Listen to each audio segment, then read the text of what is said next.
kicking off, and the championship game is underway. At the 8-yard line is Harold Hart dropping back.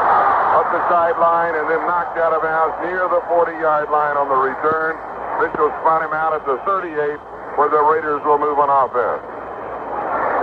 Jim Otto will be the offensive center, with Gene Upshaw and George Beeler the guards. John Bello, Art Shell, the offensive tackle. Bob Moore's his tight end. There was a marker down on the play. The Cafford being held. Holding is called against the Oakland Raiders.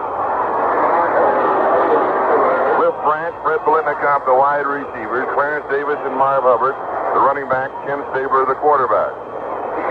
The defense is L.C. Greenwood, Joe Green, Ernie Holmes, and Dwight White as a defensive front four. The linebackers are Jack Ham, Jack Lambert, and Andy Russell. J.T. Thomas and Mel Blunt on the corners. Mike Wagner and Glenn Edwards, the defensive safeties. The Raiders, the second most penalized team in the NFL, open the game with a flag dropped against them, and the Pittsburgh Steelers, well, they're the most penalized team in the NFL. The Raiders have always been an aggressive football team. Al Davis and John Madden like it that way. They want those people to come out hitting, and of course, when you hit like that, you're going to get some penalties for unnecessary roughness on occasion.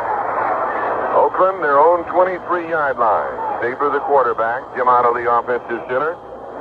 And the give is to Clarence Davis. Davis off of the defensive right side, offensive left side. And he moves to the 27-yard line, where the rookie from Kent State, taken in the second round of the draft, Jack Lambert, was there to stop him. So mark it for a gain of 4, and it'll be second down, 6 yards to go. Ball game just underway. As Pittsburgh comes into this game, the number 1 team in the American Football Conference, defensively, they're second against the rush and first in pass defense. Biletnikoff wide to the near side. Wide to the far side is Cliff Branch, and the running back are Hubbard and Davis, and it's Clarence Davis trying the right side on a sweep. Is hit right at the corner by J.T. Thomas, manages to fall forward for a yard from the 27 to the Oakland 28-yard line, where it will be third down and 5 yards to go. Third down 5, the Oakland Raiders on the attack, facing their first third down situation of the game. In case you just joined us, Minnesota defeated the Rams by a score of 14-10, so the Vikings are back in the Super Bowl.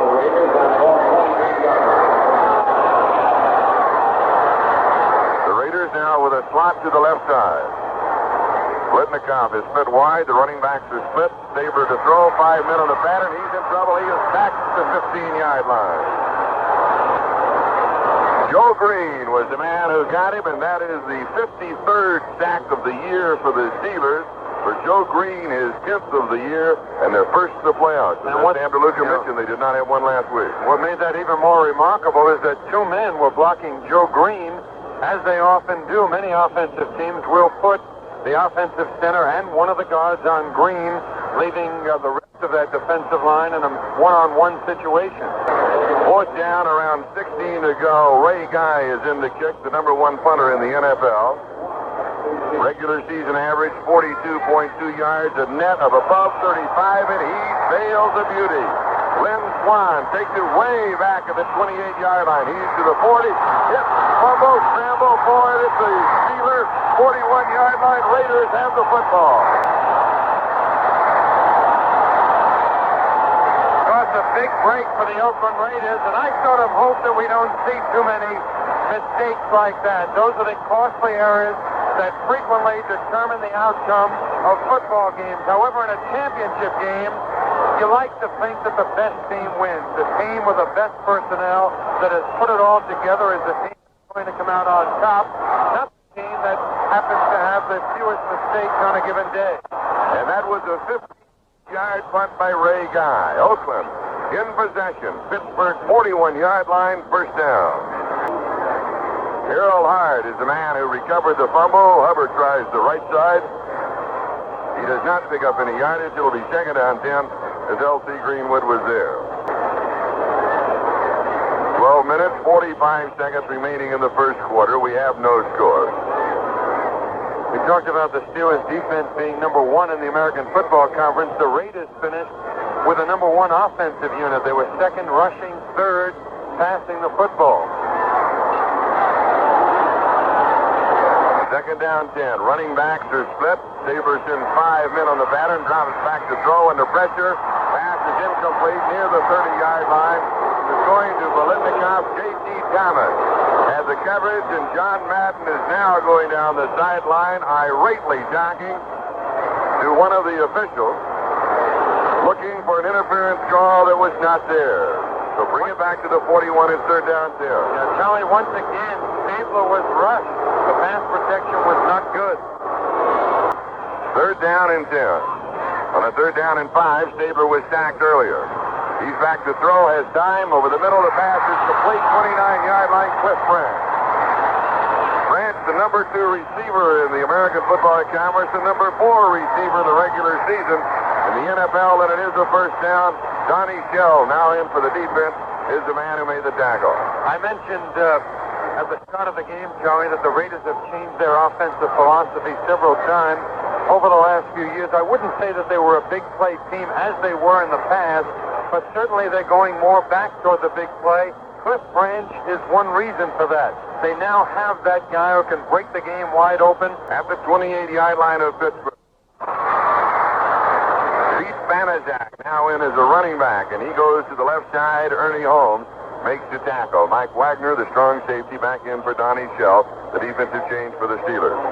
Because he's trying to establish a running game. One of the things that has marked the success of the Raiders over the years is the fact that they have always had a balanced offensive attack. If you check the stats at the end of the season, they gain almost the same amount of yards rushing as they do passing, perhaps 50 to 100 yards different. That's it. You've got to have the balanced attack, run and pass the football. Second down 7 at the 25-yard line. Clarence Davis from the University of Southern California in his 4th year was off the left side for a couple of yards to the 23. It'll be third down and 5 at the Steelers' 23-yard line. So the third down opportunity in the ball game for the Oakland Raiders, and they have converted one of the previous 2. Yeah, you can talk about the first down being the most important down, but actually the third down is the down where all the excitement is. That's right. And that's where the pressure is, too. Good way of describing it. No score in the ball game. Just under 10 and a half minutes remaining here in the first quarter. AFC Championship game.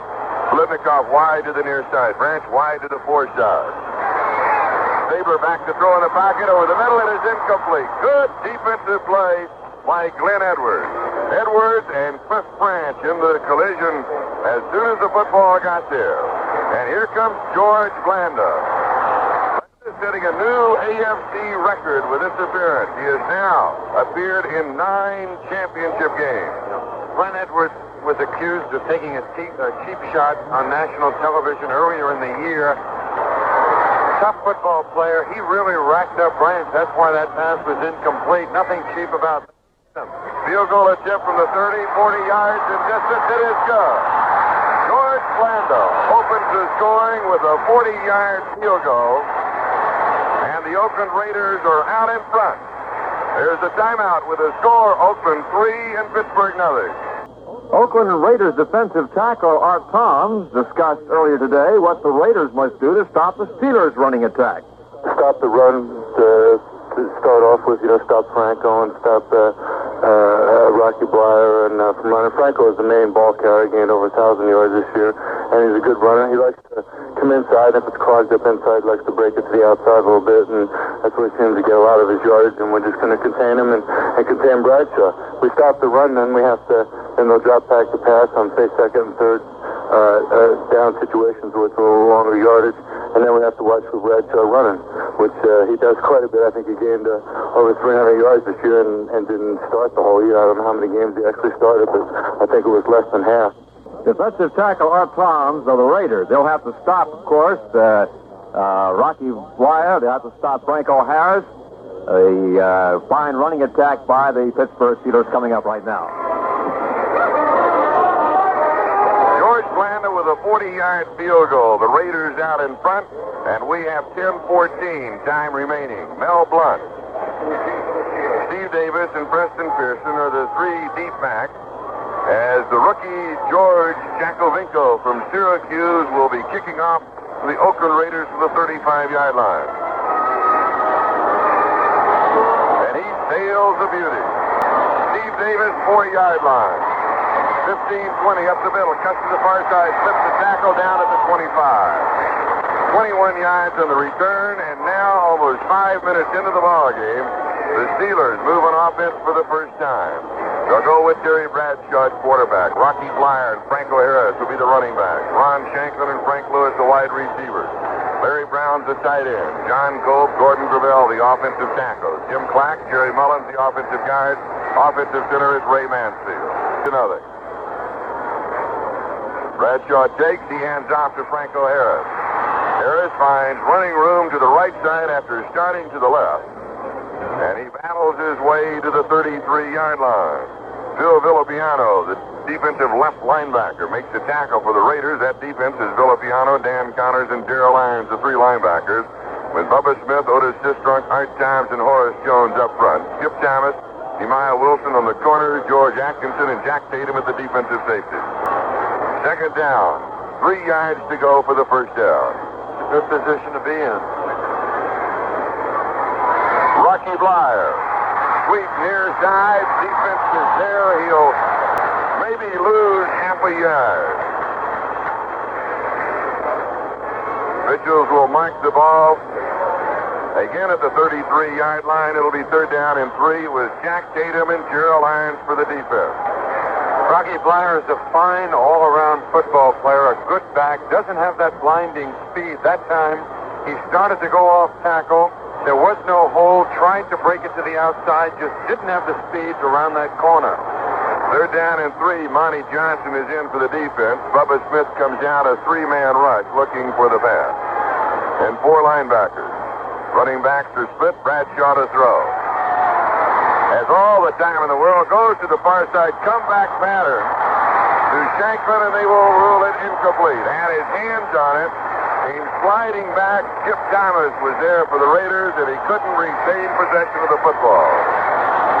He should have held on to it. He had both hands on it, was in very good position. The ball was thrown quite well by Bradshaw on that comeback pattern.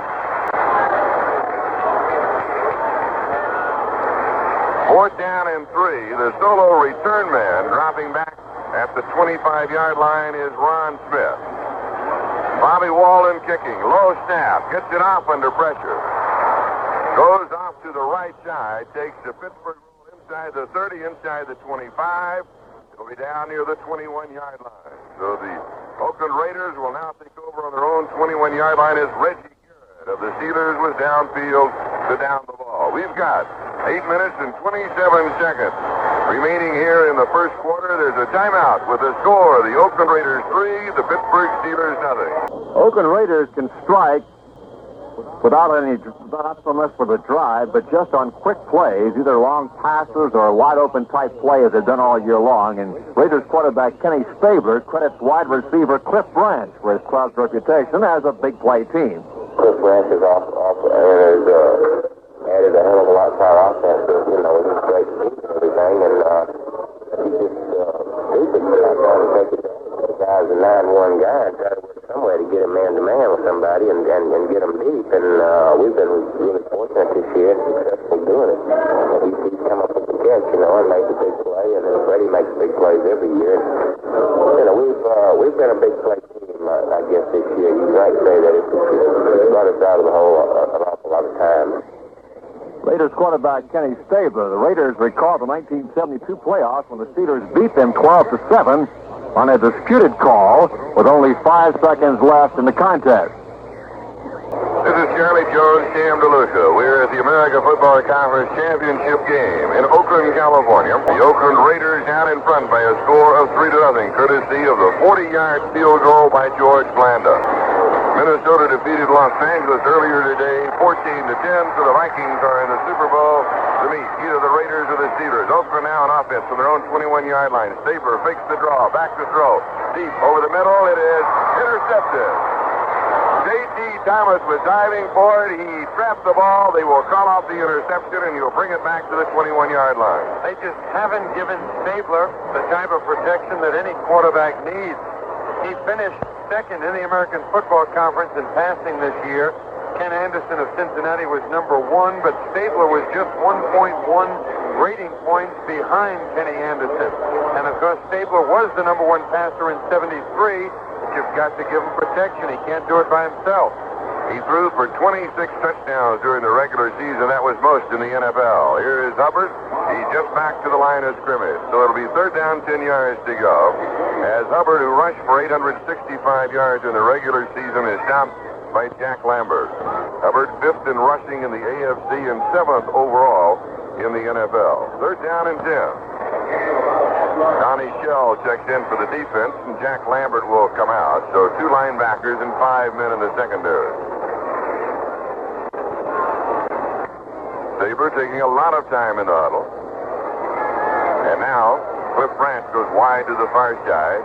Litnicott is the flanker to the near side. Oakland moving from our left to our right here at the Coliseum. Saber under pressure, goes the sideline. He was just dumping it on. He was feeling the pressure, the rush of Dwight White, and as Dan DeLuca has pointed out, the offensive line of the Raiders has not given him the type of protection that he is going to need. Now, in that time, they had Marv Hubbard, who's a pretty good block of the big fullback in there to help the offensive line, and they still couldn't keep Dwight White from the quarterback. Stabler had to dump it, had to throw it away. Ray Guy will now be punting on fourth down and just under 10 yards to go. Glenn Edwards and Lynn Swan are the deep backs on the return. They set up shop between the 35 and 40-yard line of the Steelers. Here's the snap and the kick. It is wobbly coming towards the near side. Edwards takes it at the 39-yard line. He's to the 50 and then dumped at the 48-yard line of the Oakland Raiders. So the Steelers will be moving on offense, but right now we pause 10 seconds for station identification. This is the American Forces Radio and Television Service.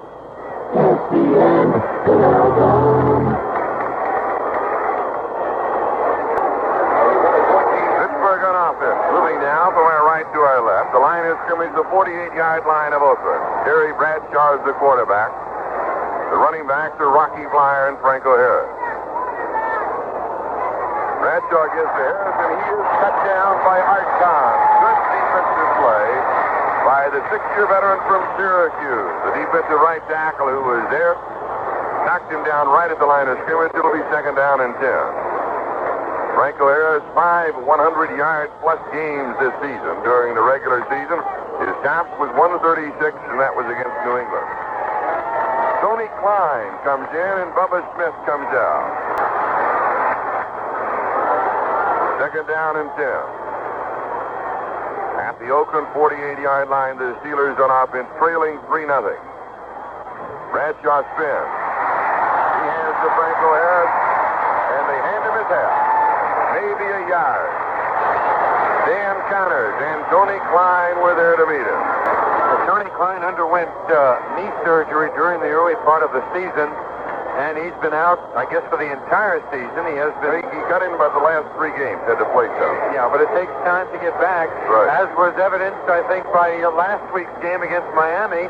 Manny Fernandez, an outstanding defensive tackle who had been out for quite some time, just wasn't the same guy. Hadn't had an opportunity to get back into playing shape in that game against the Raiders last week. Third down 8. Jimmy Warren comes in, 5 men in the secondary. Connors comes out. The running backs are now split. Bradshaw, bootleg right side, all the way, turns the corner, heads out of bounds, and he picks up the first down. Let's see where he goes out. He was going right at the marker. The officials spotted. They will stretch the chain.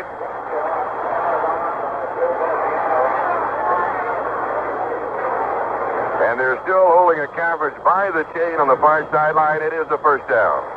Big play for Pittsburgh, big play for Terry Bradshaw, but he's not going to be able to do it that way very often. He's got to be able to throw the ball as effectively as he did last week against Buffalo. That was by far his best game as a professional.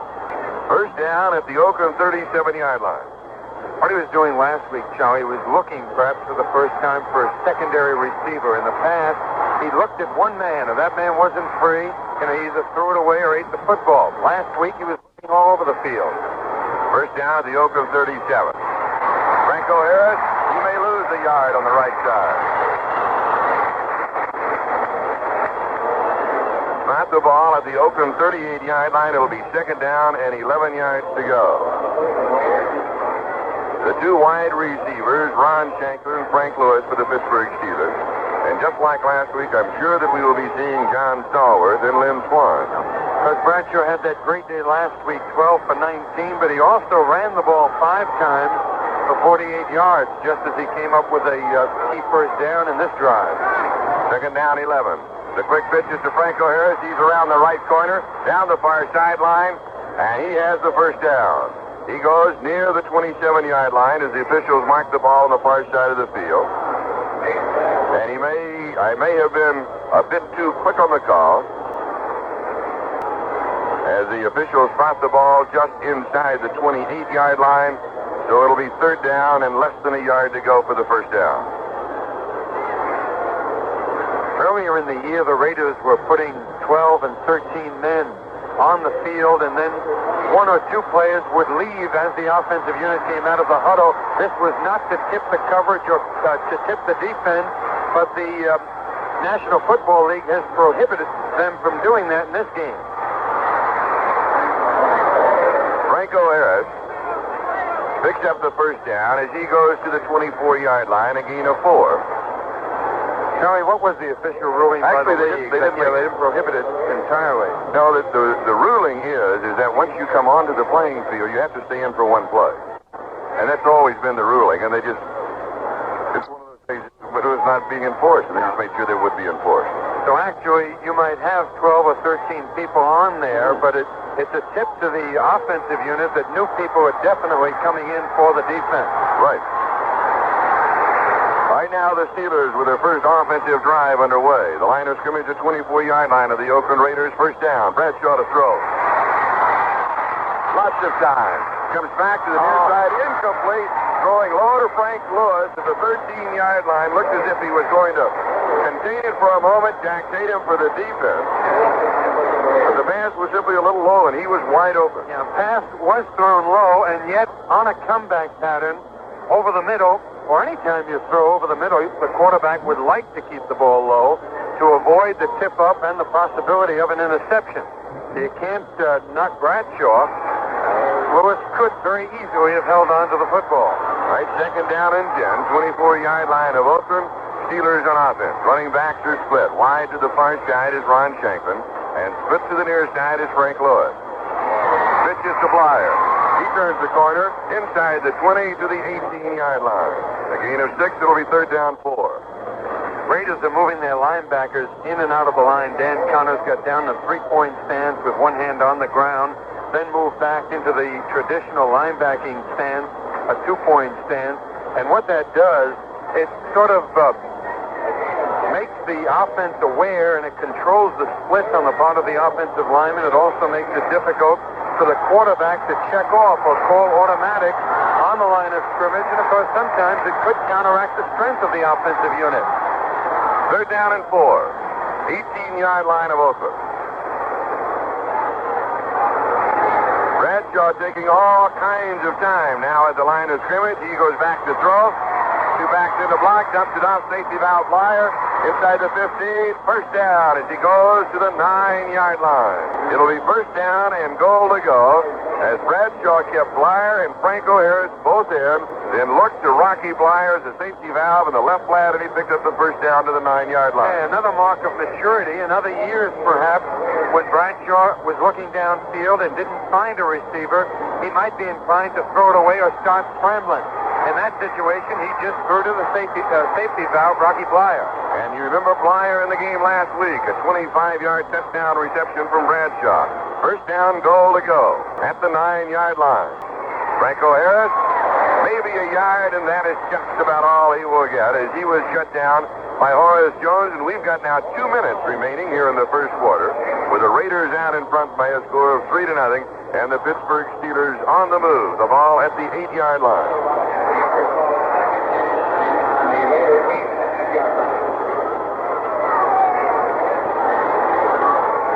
In a way, the ball game here is beginning to build like the Miami-Oakland game did last week. Well, if we have a game like that, that was one of the greatest. Second down, goal to go. Bradshaw to throw, 5 men on the pattern. Right corner of the end zone, it is incomplete. He was going to Frank Lewis, Pittsburgh's number one receiver with 30 receptions for 365 yards during the regular season. Emiah Wilson with the defensive coverage will bring it back to the Oakland 8-yard line, and it's third down and goal to go. Good pass by Bradshaw. It was just a good defensive play by Nehemiah Wilson, who had lost his job earlier in the year to Thomas.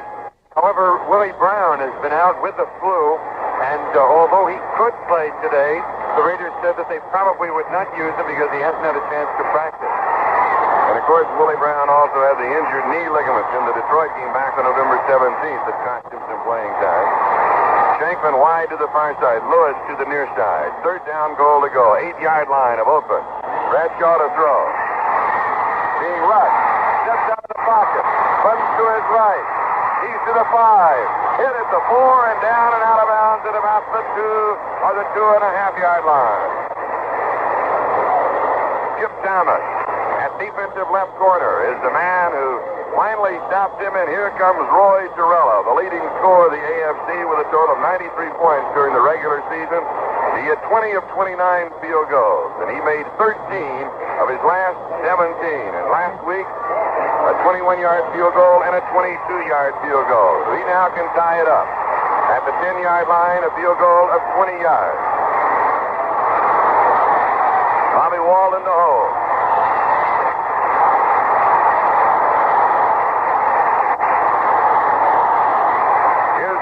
The ball is down. The kick is low. It is no good. It is no good.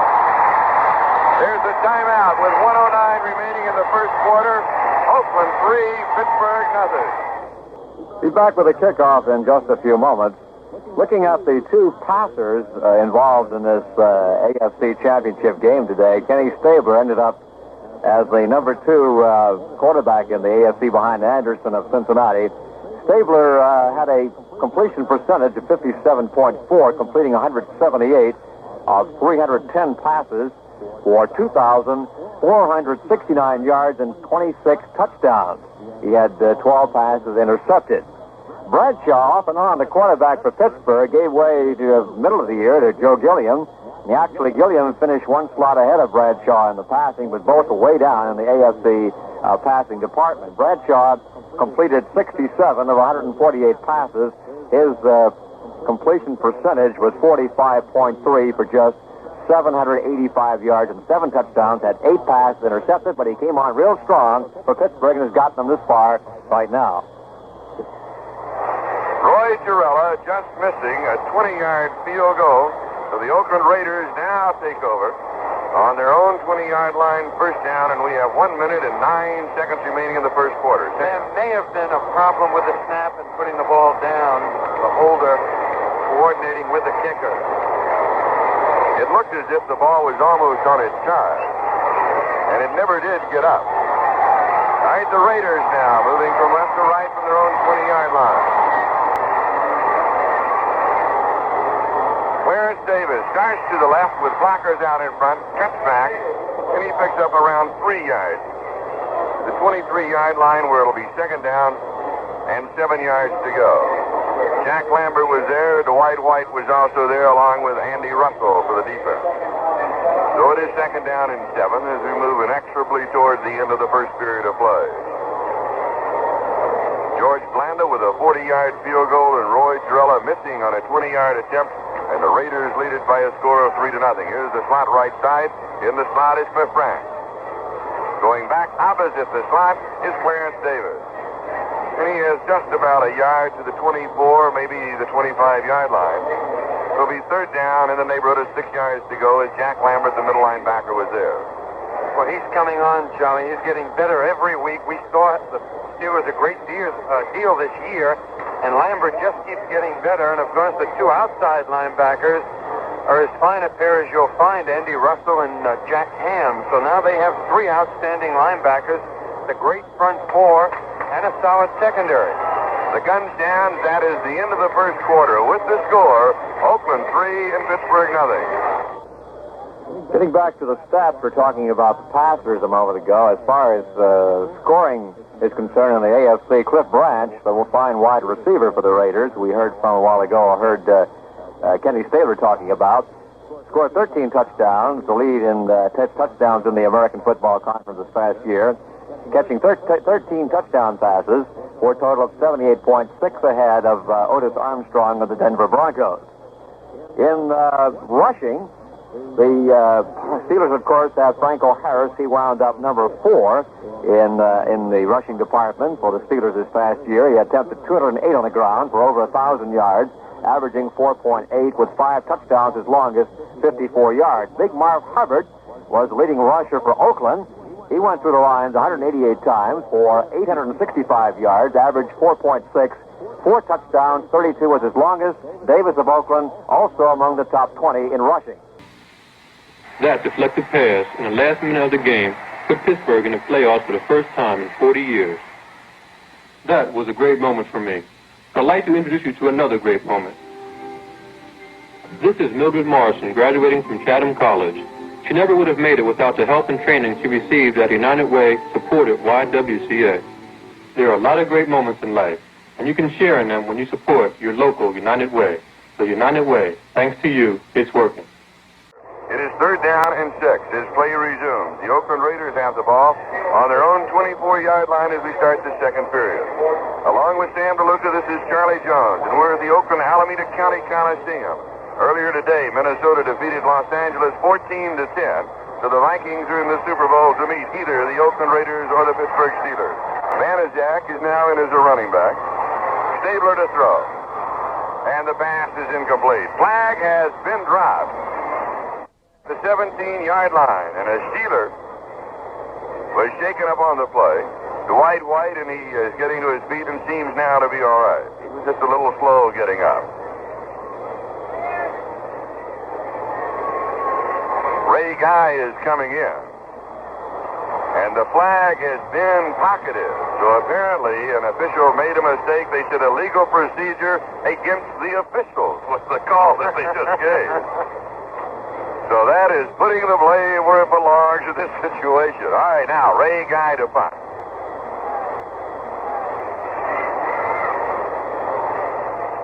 Lynn Swan and Glenn Edwards are the 2 deep backs. Guy is now kicking from his own 15-yard line. He sails another beauty. Swan moves under it, takes it at the 32-yard line, heads towards the near side. Cannot get around the corner. It is kicked out of bounds, and a flag goes down. The Steelers returned a club record 41 punts for 577 yards during the regular season. That kick by Ray Guy, by the way, covered 44 yards. Swan was only 35 yards off of the NFL record of 612 yards set by Roger Byrd of Oakland back in 1967. And now the cap is being held by the officials at the 42-yard line on a late hit and a flag drop on the near sideline.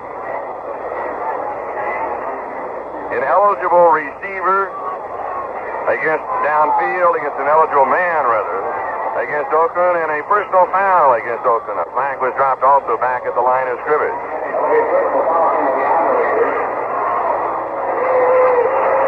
And so now the options being discussed with the Pittsburgh Steelers. Personal foul against Oakland is the signal now being given by the referee. And the 15-yard penalty is going to be marked out from the 35-yard line, which will take the ball out to the 50-yard line. Well, once again, gives the Steelers excellent field position. See what Jerry Bradshaw can do this time.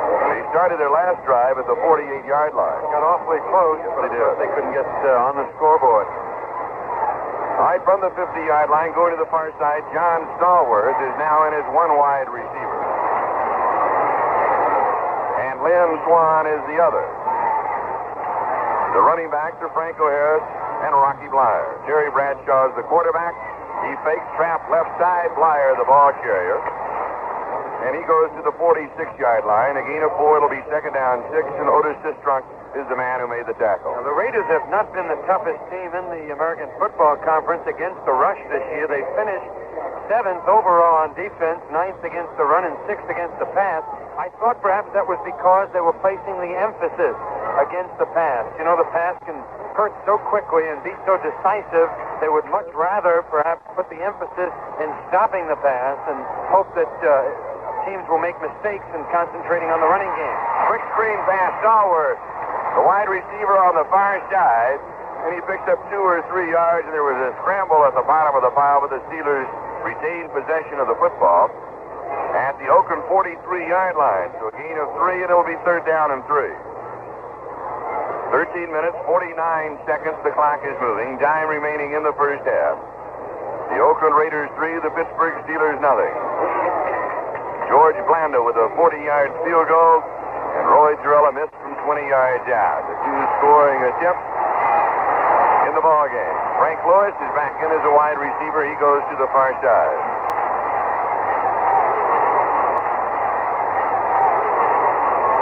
The running backs are split. Bradshaw to throw. Has time. Deep right side pass. Tight end Larry Brown has it and has the first down at the 30-yard line. They'll mark it at the 29-yard line of the Oakland Raiders as Bradshaw goes to Larry Brown, who caught 17 during the regular season, and he caught 1 for 29 yards last week against the Buffalo Bills. First down Pittsburgh at the Raiders' 29-yard line. Offensive line is John Cope, Gordon Gravel of the tackles, Jim Clark, Jerry Mullins the guards, Ray Mansfield the offensive center. Shifting now out of the eye is Flyer and Harris to the running backs, and they're strong to the left. Harris, left side, round the corner, cut down 23-yard line. So he picks up 6. It'll be 2nd down and 4. The free safety Jack Tatum of the Raiders was the man who came over to stop his progress. And the officials may mark it at the 22-yard line. So let's call it the 22-yard line. It'll be 2nd down and about 3. The Raiders were overshifted to their left. The Raiders were one of the first teams to use the odd man front, putting one of those defensive tackles head up on the center and then shifting the rest of those defensive linemen to one side or the other. That time Bradshaw ran away from the strength of the defensive line. This time the tight end Brown is flexed out, and running off the right side is Franco Harris, picking up the first down as he moves from the 22 to the 14-yard line of Oakland. And it's 1st and 10. Gerald Irons, the linebacker, made the tackle at the Raider 14-yard line. Early parts of the first quarter, domination by the Oakland Raiders, and now the domination by the Pittsburgh Steelers. Well, domination by the Raiders, but only because of that fumble, perhaps, by the Steelers, which was a big break for Oakland and got them 3 points on the scoreboard. And Harold Hart recovered the fumble of Lynn Swan on a punt return. It's 1st down at the Oakland 14-yard line. Rocky Blyer is shut off inside, jumped outside. He'll still lose the yard. The line of scrimmage will be the 15-yard line as Horace Jones was there to react. And the Raiders have an injured player. Villapiano is also in for Oakland, and down is Gerald Irons, the 5-year veteran from Maryland Eastern Shore. So the officials take a timeout. When play resumes, the line of scrimmage will be the 15-yard line. It will be 2nd down and 11. Pittsburgh head coach Chuck Noll, who becomes the first Steeler coach to have 3 consecutive winning seasons in the history of the Pittsburgh Steelers, displayed a little tongue-in-cheek reaction, and we'll tell you about that. But right now, there's a timeout with the score, Oakland 3 and Pittsburgh nothing. Kenny Stabler's passing has accounted for 26 touchdowns for the Raiders during the regular season and 4 more last weekend against Miami. The Steelers reached this title game with a 32-14 drubbing of the Buffalo Bills, a game in which quarterback Terry Bradshaw had his finest game of the season. When the Raiders and Steelers met earlier this year, as we mentioned earlier, the Steelers lost that game to the Raiders 17-0.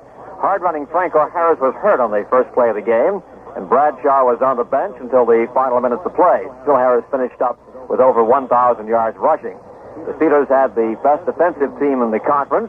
The Raiders wound up as a top offensive club, so something has to give. The Raiders, despite pro football's best record over the last dozen years, have played in the Super Bowl only once. That was in 1967 when they lost to the Green Bay Packers. So the game continues at the stadium in Oakland, the Oakland Coliseum, between the Raiders and the Steelers. Gerald Irons is is on his feet on the near sideline coming out of the ball game, and he has been replaced by Jimmy Warren. So now 2 linebackers and 5 men in the secondary. Second down 11. Sam. Raiders are having trouble stopping that running attack of the Steelers, and of course we mentioned that the Raiders were the number 1 offensive team in the American Football Conference, but Pittsburgh was number 1 rushing. Second down 11.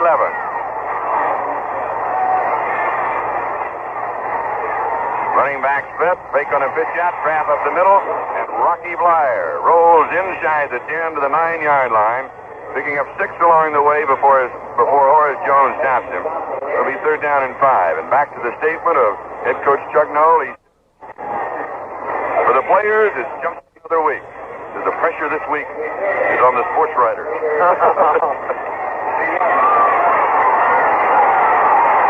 I don't know if Terry Bradshaw would agree to that. Third down and 5, 9-yard line of Oakland. Running backs are split. Mansfield's the center. Bradshaw's the quarterback. There's the snap. It's a trap again. This time Franco Harris. He goes to the stick. It'll be fourth down and a pair. And Roy Girella will try to tie it up for the second time in the ballgame. Looked like Franco had running room to his left, but it seemed that Bradshaw was in the way. I think he would have liked to have broken out to the left where there was a hole. Instead, he wound up going up the middle for very little yardage. At the 14-yard line, maybe the 13-yard line, Bobby Walden to hold Roy Girella for the field goal attempt. The boot is up, and this one is good, and it's all tied up. There's timeout with the score Pittsburgh 3 and Oakland 3.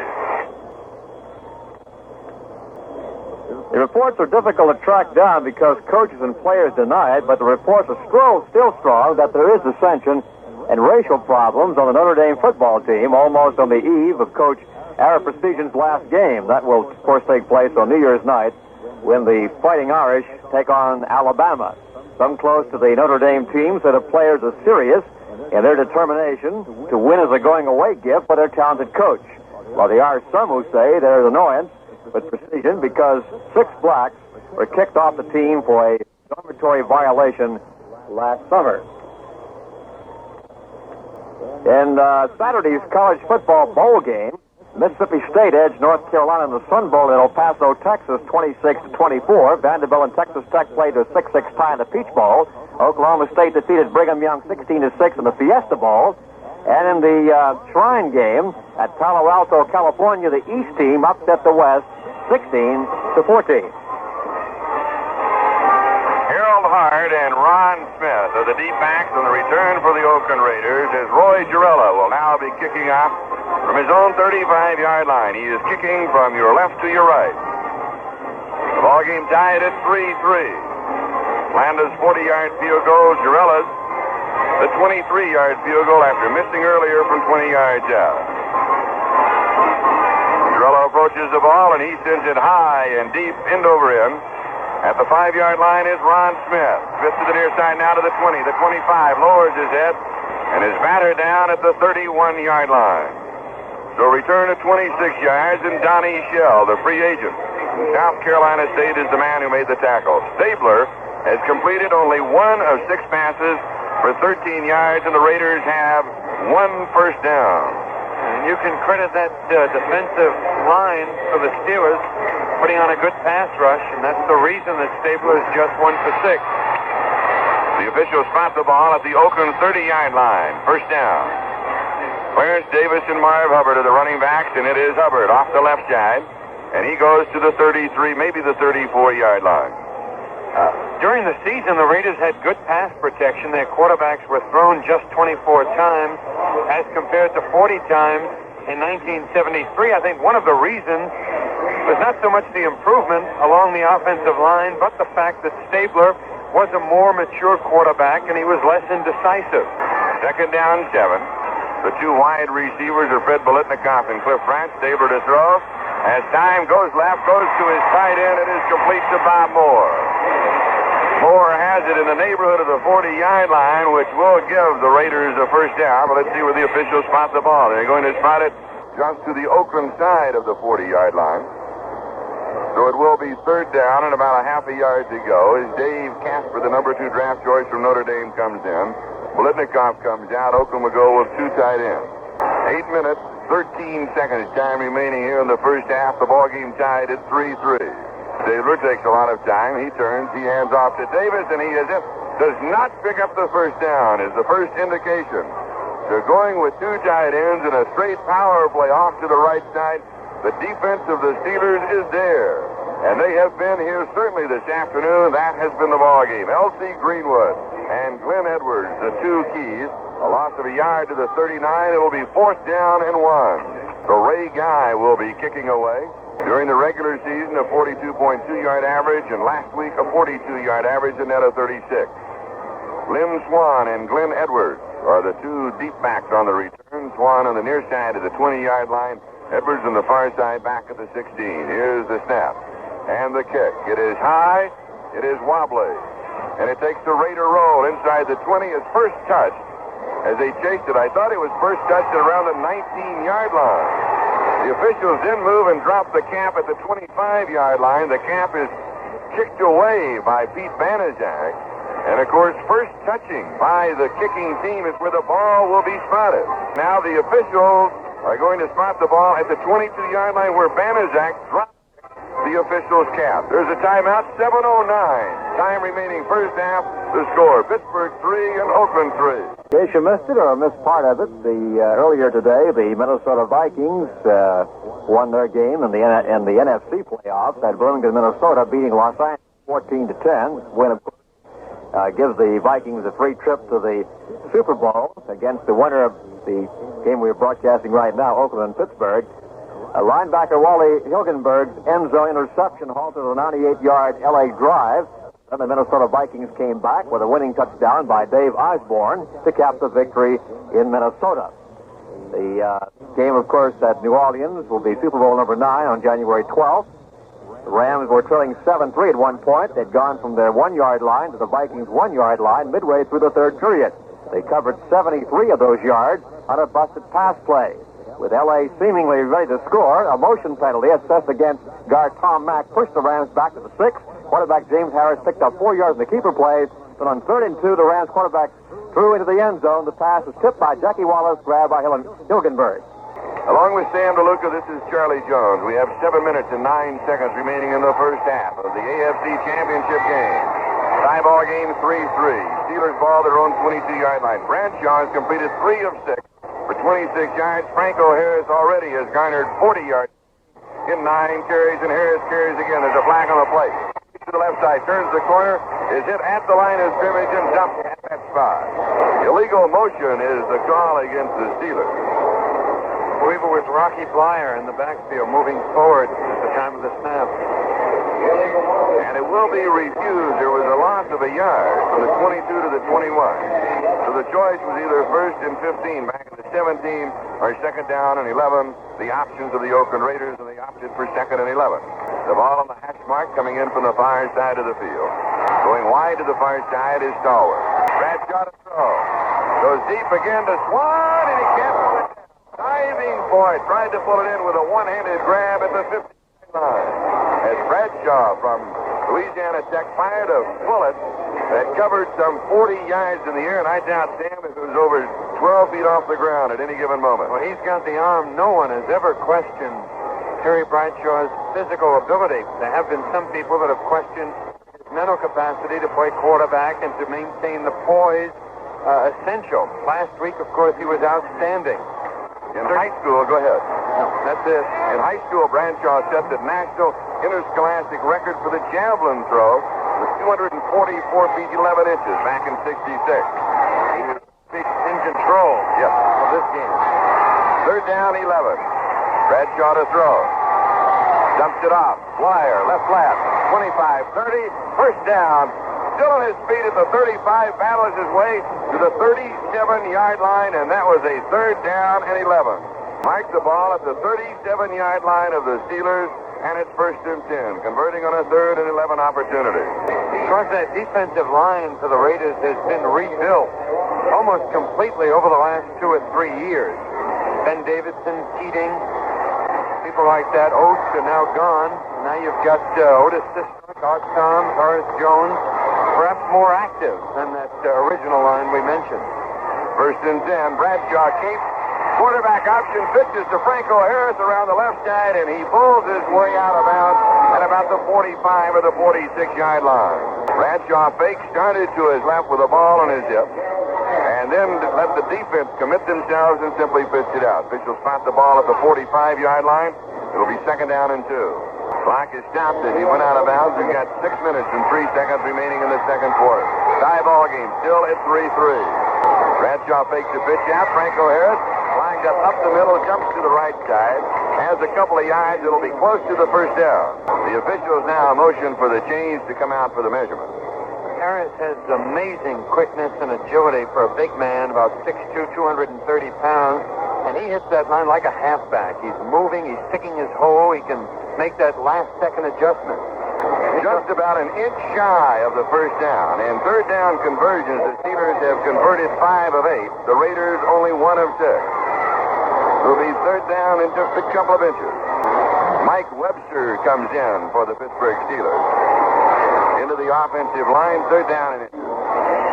Oakland and Pittsburgh have split in the 4 regular season meetings, each winning 1 and losing 1 at home. And in playoff meetings, they're 1-1, each winning at home. Franco Harris, and he pulls through near the 50-yard line, picking up 3 yards and the first down en route. 5.5 minutes remaining. The Steelers on their move. We're in the second quarter. The Steelers 3, the Raiders 3. Oakland out in front early in the ball game on a 40-yard field goal by George Blanda. Sorella then missed from the 20 and hit from 23 yards away for the 3-3 tie. Now at the 50-yard line, first down. Wide to the far side is John Stallworth. Lynn Swan wide to the near side. So the 2 rookies taken in the first and the 4th round. Swan number 1, Stallworth number 4 from Alabama A&M are the 2 wide receivers. Quick pitches to Blyer. Comeback block is by Stallworth, and he gets around the corner to the 46-yard line of the Oakland Raiders. Picking up 4. It'll be second down and 6, and Art Toms was there. Pittsburgh came into today's game determined to break a tradition. Teams have traditionally had an advantage in the playoffs. In fact, home teams, now that Minnesota has beaten Los Angeles, have won 10 of the last 11 playoff games. And I think that Pittsburgh probably would have rather had Miami in Pittsburgh than to come out here at Oakland. They were probably rooting for Miami last week.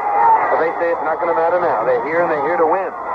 Second down 6. For the defense, Gerald Irons, by the way, is all right. He's back in the ballgame. Bradshaw throws almost intercepted the 31-yard line. We've got a flag down at the 40-yard line. Bill Villapiano, the linebacker, was dropping back in his zone coverage and almost picked it off. And now let's check the flag. Personal foul, Oakland Raiders. That's one disadvantage of not getting height on the football, Charlie. You remarked before that Bradshaw threw a 40-yard pass, and it was never higher than perhaps 12 feet. And, of course, that's one of the disadvantages of not getting some height on the football. The receiver was not near the ball, but he didn't have the height, and it allowed the linebacker to get a piece of it, Villapiano. And a little sideline to the action. Skip Thomas, the defensive left corner, apparently is the man who received the call.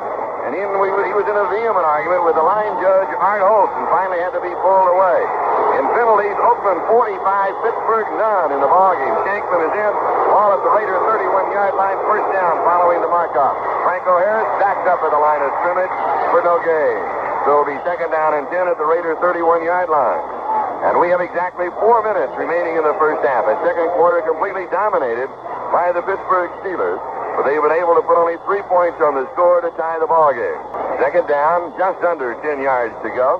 And the ball just inside the 31-yard line of the Oakland Raiders. Slot right side, Stallworth in the slot. Shankman is split away. And we'll have a timeout call for the Pittsburgh Steelers. That stops the clock now with 3 minutes and 33 seconds remaining in the first half.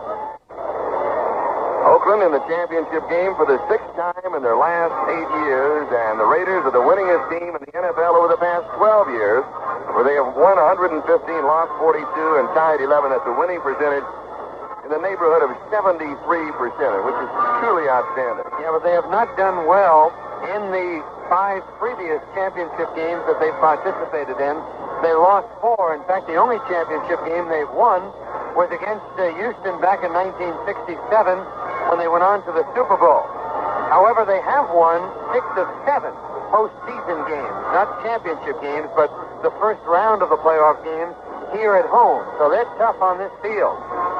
They clinched the Western title in the 10th week of the regular season. And, of course, one of the great stories in the annals of all sports has to be the Pittsburgh Steelers. They were also Rams, never quite there for years and years, one of the truly fine franchises in the National Football League. But it took Chuck Knowles to come in and turn it all around. The last 3 years, they've been outstanding. He's done an outstanding job. Just getting back to the Raiders for a moment. You know, they've had such great teams over the past, and the Raiders have always believed that they had the best personnel in all of football. And John Madden was asked the other day if this was his best Oakland Raiders team. And many people thought that perhaps other teams of the past were better, even though they didn't get on and win the Super Bowl. And he said, no, this was the best team he's had. Steelers, by the way, have won 10 or more games for 3 straight seasons, 10-3-1. This year's record, their second best in club history. Domination of the Steelers' second quarter. This is the 17th offensive play for Pittsburgh. Oakland, they have had 4. It's second down and 10. Oakland 31-yard line. Running backs are now split. Bradshaw to throw. 4 men on the pattern. Harris stays in the block. Pass goes deep. It's complete 12-yard line. Going to the tight end, Larry Brown. He is wrestled down at about the 8-yard line of the Oakland Raiders. It'll be first down and goal to go. So Bradshaw goes to his tight end, and they'll spot the ball at the 9-yard line, the officials say. Very likely that Bradshaw is going to his tight end because the Raiders, not always, but have been double covering those wide receivers quite often. Of course, when the wide receivers are double covered, or the coverage is leaning toward the wide receivers, giving them help, or giving the cornerbacks help, that's the man you look for, the tight end and those backs coming out of the backfield. Now when the ball is spotted, it's actually closer to the 8-yard line than the 9, so we'll call it that. Bradshaw loops one into the end zone. It is caught by Stallworth, but he does not come down with both feet inbound. So it will go as an incomplete pass. Just kind of looping one to the far left corner of the end zone to let him run under it. Stallworth made a great catch. Looked like he caught it with one hand. It'll be second down and goal to go to bring the ball back to the 8-yard line. And this becomes the 12th play of this drive for the Steelers. It started back at their own 22-yard line. In route, they converted on 2 third-down opportunities, 3rd and 11 at their own 21 when they went to the 37, and 3rd down and inches when they went from their own 47 to the 50. It's second down, goal to go. 8-yard line of Oakland. Rocky Blyer takes the quick pitch, loses his footing, and slips to the turf at the 10-yard line where it will be now 3rd down and goal to go. With 2:27 the time remaining in the first half, we have not had a touchdown. And Roy Girella is loosening up on the far sideline, the field goal kicker. His long being 45 yards during the regular season. He has hit from the 23 and missed from the 20 in this ball game. He was 2 for 2 last week against Buffalo. The right defensive end, Horace Jones, had read that last play. In fact, I believe he had more outside position than Blyer was. He was actually outside Blyer all the way. And timeout is called again by the Steelers. No, it will be the 2-minute warning. So we now have the 2-minute warning of the time remaining here in the first half. And Bradshaw goes to the far side, and the Catholics being held there. The brain thrust of the Pittsburgh Steelers with 2 minutes remaining here in the first half, and a tie ball game at 3-3. The Steelers starting this drive at their own 22-yard line. They now have a 3rd down and goal to go at the Oakland 10. Before the game, Joey, we were talking to Al Davis, and of course he and Chuck Knoll were once assistant coaches for the San Diego Chargers. And you played for them, right? Yeah, well, I didn't play for either one of them in their specific areas, but I was on the team under Sid Gilman. So they've been friends over the years, and I imagine it's more than a friendly rivalry. But they are friends. The domination of the Pittsburgh Steelers in every department of this championship game thus far, with the exception of the scoreboard. And the only offensive thrust of the Oakland Raiders came following the fumble by Lynn Swan on a punt return early in the ball game, recovered by Harold, and then within field goal range for George Blanda. As the Steelers ideally would like to get 7 points on the scoreboard, But if they have to settle for a field goal, then that missed Jarrella field goal early in the game really becomes important because 9-3 certainly changes the complexion of the game as compared to a 6-3 score going in at halftime. Bradshaw, after the game last week when he, without question, played his finest game, he said never before had he really felt in complete control of a game like the one last week. And I sensed this type of a feeling, particularly here in the second quarter. Yeah, I guess for a quarterback, things suddenly start to gel and everything makes sense. He can look at that primary receiver, but also keep an eye on the defenders and look for the secondary or even the third receiver if necessary. At the 10-yard line of the Raiders, it's third down and goal to go. Now we're set. Bradshaw to throw. Into the end zone, it is intercepted. Running it out of the end zone and up the far sideline. Cutting back now at the 20. 30. Nehemiah Wilson. Flag goes down. Wilson intercepts it 2 yards deep in the end zone. Returns it to the 35-yard line. And now there's a flag down at the 39-yard line. And the 15-yard penalty against the Steelers takes the ball to the 50-yard line for a personal foul. Well, the situation changed quickly. Frank Lewis, the intended receiver, had fallen down on the play. It was a sideline route. He was in the end zone, and as he went to make his break to the sideline, he slipped. Bradshaw couldn't hold back, threw the ball right into the hands of Nehemiah Wilson. Right, the ball at the 50-yard line. Oakland in possession. First and 10. Davis and Hubbard are the running back. Stabler to throw. He goes deep to Biletnikoff, pulls it down 25, 22-yard line. Listen to the crowd here. Well, they talk about Fred Biletnikoff and how he puts that sticky substance all over his body, his hands, his arms, his legs. But he still has a great pair of hands. He just doesn't drop anything. And, you know, any receiver can use that stickum if he wanted to. But it's just inside the 23-yard line of the Steelers. First down. Stabler to throw. Both backs in. Flag down. Goes to Chris Branch. Has it at the 4 out of bounds at the 1-yard line, but don't forget the flag. Marker dropped to the 22-yard line, right at the line of scrimmage. And the penalty will go against the Oakland Raiders. 1 minute and 5 seconds remaining now in the first half. Seems to me that the Steelers defensive secondary is dropping back awfully fast, and it really doesn't call for it in this situation. Personal foul for tripping is the call, the 10-yard penalty, since the trip took place at the line of scrimmage. Normally what you call a late whip is the call. First down 20 at the 33-yard line. Banaszak comes in. Hubbard comes out. Slot right side. 1:05 remaining first half. 3-3 ball game. Stabler back to throw under pressure. Dumped it off at the screen. Banaszak at the 35. Hit at the 32. Bounced out of bounds back at the 33-yard line. That's the line of scrimmage.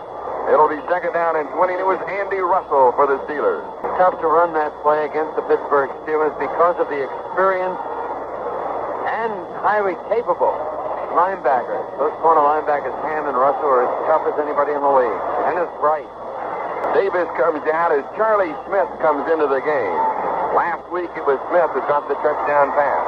He did this during the regular season, making one quick appearance and scoring a touchdown.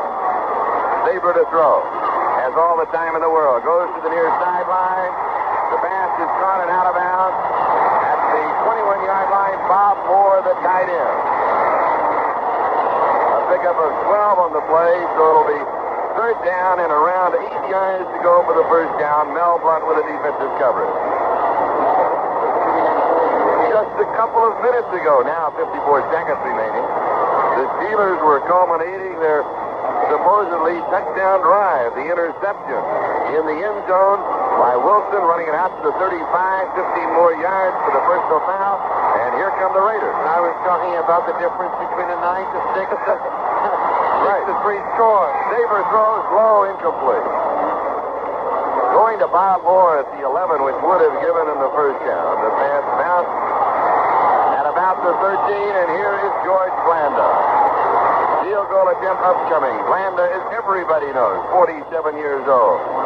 25th year in the National Football League. This year, 11 of 17 field goals. His long 49. He completed 1 of 4 passes, and that was for a touchdown. Starting to look like a 47-year-old man, but he doesn't act like one. That's right. 38-yard field goal attempt, and it's blocked. A scramble for the ball, the Steelers hold. As the attempt is blocked, and the score remains tied as Pittsburgh takes over. The crowd got quiet in a hurry. If we were in Pittsburgh, I'm sure they wouldn't be quiet because the defensive unit once again came up with a supreme effort. So the Steelers now take over on their own 22-yard line, first down.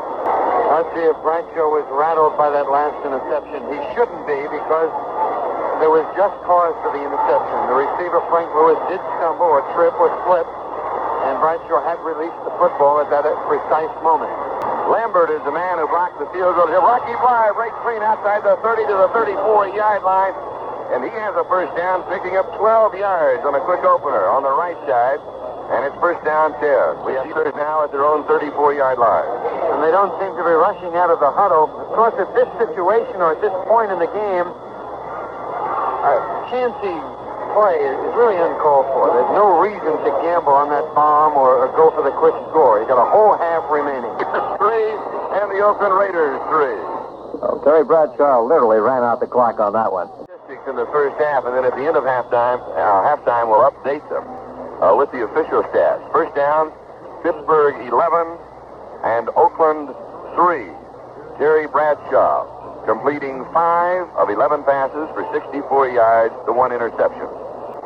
Blyer caught 2 for 25, Stallworth 1 for 3, and the tight end Larry Brown caught 2 for 36. In rushing, Franco Harris carried the ball 14 times for a total of 52 yards. Blyer carried 9 times for a total of 30 yards, and Bradshaw ends up with that whole scramble, minus 1 yard in the first half. And of course, they're giving the ball to Blyer quite a bit, which makes sense because Franco Harris was so effective last week, and as he has been since he returned from that injury. And the Oakland Raiders, no doubt, are keying on Franco. So what you do in that situation is you give it to your other back, the man that nobody really fears, although they do. The Oakland Raiders do respect Rocky Blyer as an all-around football player. Well, you have to, particularly he has a knack of coming up with a big play such as he did last week. And you talk about a lack of speed. It's not what you would call a glaring lack of speed. He doesn't have the blinding speed that you would like in a halfback, but he's got adequate speed. Now for the Oakland Raiders, Stabler completes 5 of 11 for 58 yards. He was sacked 1 time, lost 11. Bradshaw, good protection, was not sacked. Cliff Branch caught 1 for 13. Blitnikoff caught 1 for 27. Banaszak caught 1 for no yards and more. The tight end caught 2 for 18. And the Steelers have completely shut off the rushing attack. Unofficially, total offensive yards, first half rushing 18 yards. In the AFC halftime score, Alameda Stadium, Oakland, California, the score is Pittsburgh 3, Oakland 3. All right, we're set to go now with the second half of the ball game. The Oakland Raiders will be kicking off to the Pittsburgh Steelers. The 3 deep backs on the far side is Preston Pearson. In the middle is Steve Davis. And on the near side is Mel Blunt. And kicking off is George Jakovinko. Ray Guy had been kicking off earlier in the season, had a little bit of a leg problem. They felt that kinds of motion from kicking off and from punting were bothering Ray Guy, and so they got Jakovinko, and he sails this one. It is taken at the 8-yard line by Steve Davis. On the return up the middle, he is hit around the 25, comes to the turf for the neighborhood of the 30-yard line, where the Steelers will be moving on offense.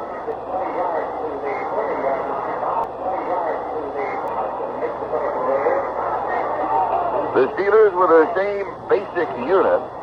John Cove, Gordon Gravel, Jim Clark, Jerry Mullins, and Ray Mansfield. Mike Webster has seen some action there. Larry Brown has gone the first half at tight end. The wide receivers are now Lynn Swan and Frank Lewis. Blyer and Franco Harris are the running backs, and Terry Bradshaw the quarterback. And the line of scrimmage is the 30-yard line. Rocky Blyer, power play up the middle, fumbles at the end of it at the 40-yard line. Raiders have the football. Jack Tatum recovers the fumble. So the Raiders with an early break They have possession at the 40-yard line of the Steelers. That's the second break for the Raiders. I don't consider the interception a break. They made that break, but certainly the fumble in the early part of the game, which led to a George Blanda field goal, was a break. And now, once again, they have excellent field position. Kenny Stabler, the quarterback. He spins. He gives off to Marv Hubbard. He powers his way to the 37-yard line where he's wrestled down by Ernie Holmes. It'll be second down and 7 yards to go. And we're only 30 seconds into the second half of the ballgame. Cliff Branch and Fred Bolitnikoff are the two wide receivers. Bob Moore's the tight end. Jim Otto's the offensive center. 210 consecutive starts during the regular season for Otto. Gene Upshaw, George Fiedler, the guys. John Bello, Art Shell, offensive tackles. Stabler to throw. The left-hander Cox fires, and it's incomplete. He was going to Clarence Davis, coming out of the backfield. And it'll be third down and 7. We mentioned the Steeler linebackers before and how terribly important they are to this team, and that was a perfect illustration. The Steelers can do things in that defensive secondary because of those linebackers that other teams cannot do. They can put a Jack Ham or an Andy Russell on an offensive back in a one-on-one situation, and that enables them to double cover the wide receivers. Slot right side, third down 7. Oakland moving from our right to our left. Four-man rush. Stabler goes to the far side. The pass is complete. Cliff Branch has it, first down, out of bounds, 24-yard line.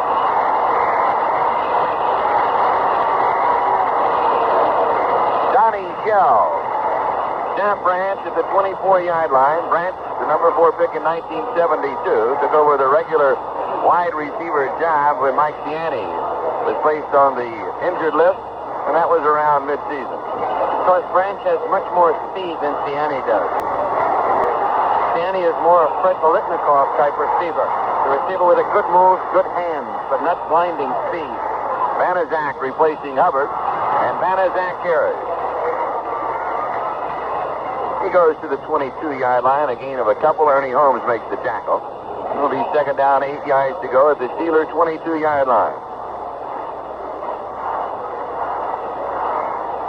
Defensive secondary, J.T. Thomas, Mike Wagner, Glenn Edwards, Mel Blunt. The linebackers for the Steelers are Jack Ham, Jack Lambert, and Andy Russell. Front four, L.C. Greenwood, Joe Green, Ernie Holmes, Dwight White. Second down, 8. Oakland at the 22-yard line of Pittsburgh. Stabler to throw. Four-man rush for the defense. Interception.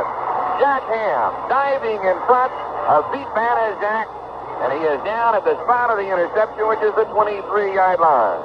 Well, we were talking about those linebackers, and once again, Jack Ham came up with a big play for the Steelers. There's a timeout with the score still the Steelers 3 and the Raiders 3. This is Charlie Jones and Sam DeLuca. Sam, as you know, we're going worldwide with our broadcast this afternoon on Armed Services Radio, and I'd like to say a special hello to the International Boy Scout Jamboree being held in New Zealand. New Zealand. Oh, and don't you want to say a special hello to one of those Eagle Scouts out there? That's right. My son Chuck, who is an Eagle Scout, is now in New Zealand, and I know that they're having a great time. He said he'd get up early and listen to the broadcast. All right, back to play. Bradshaw gives it off to Franco Harris. Here's a straight shot from the 23-yard line to the 32 of the Steelers, a pickup of 9, and it'll be second down and a yard. By the way, speaking of my son, your son Warren is quite a young wrestler. He won, 3 Christmas tournaments in a row now? I talked to him just before the game, and he's ecstatic. He won his 3rd straight tournament yesterday, and he was the most valuable wrestler. And it's good wrestling on Long Island, too. Must get all the ability from his mother. Hey, that's great. Congratulations, Warren. Right, second down and a yard to go. Steelers at their own 32-yard line. Franco Harris, straight power. First down goes to the 35. That interception by Ham was really a big one, and he made a great play on it, Charlie. What was significant is that the Steelers did not have a rush on Kenny Stabler, and the ball was not thrown fully. It was just a super play by Ham, the interception that gave the Steelers the ball just on this drive. So the fumble recovery by Tatum, the interception by Ham, and the Steelers now move from their own 35-yard line, first down. 3-3 ball game, 12-12 time remaining. Third quarter. Bradshaw gives off to Blyer. He's caught for the jersey. Gets loose. Fumble. And the play's been blown dead. Officials rule the play has been blown dead.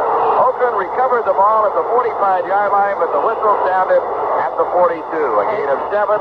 Steelers have the ball. It will be second down and 3. It looked like somebody had Byers' face mask and not his jersey as he went through that line. In fact, when he got up, he complained to the official. However, he didn't hold on to the mask, and perhaps that's why he didn't call it.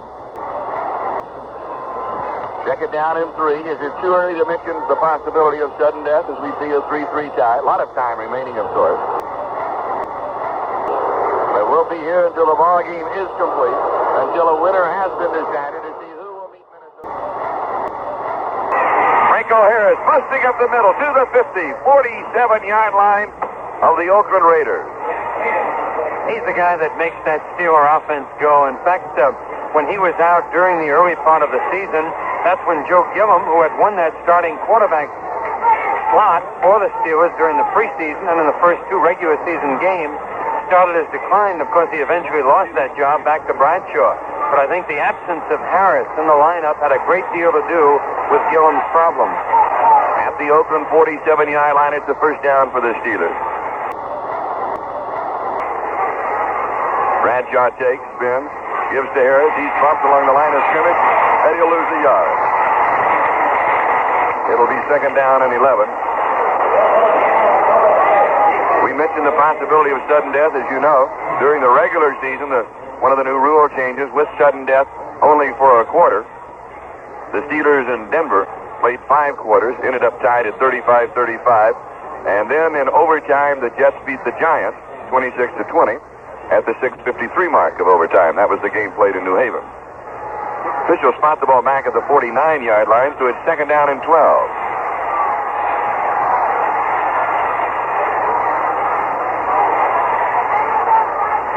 Running backs are now split. Franco Harris to the far side. Quick pitches to Rocky Blyer. Blyer right side, 45, 40, 39-yard line.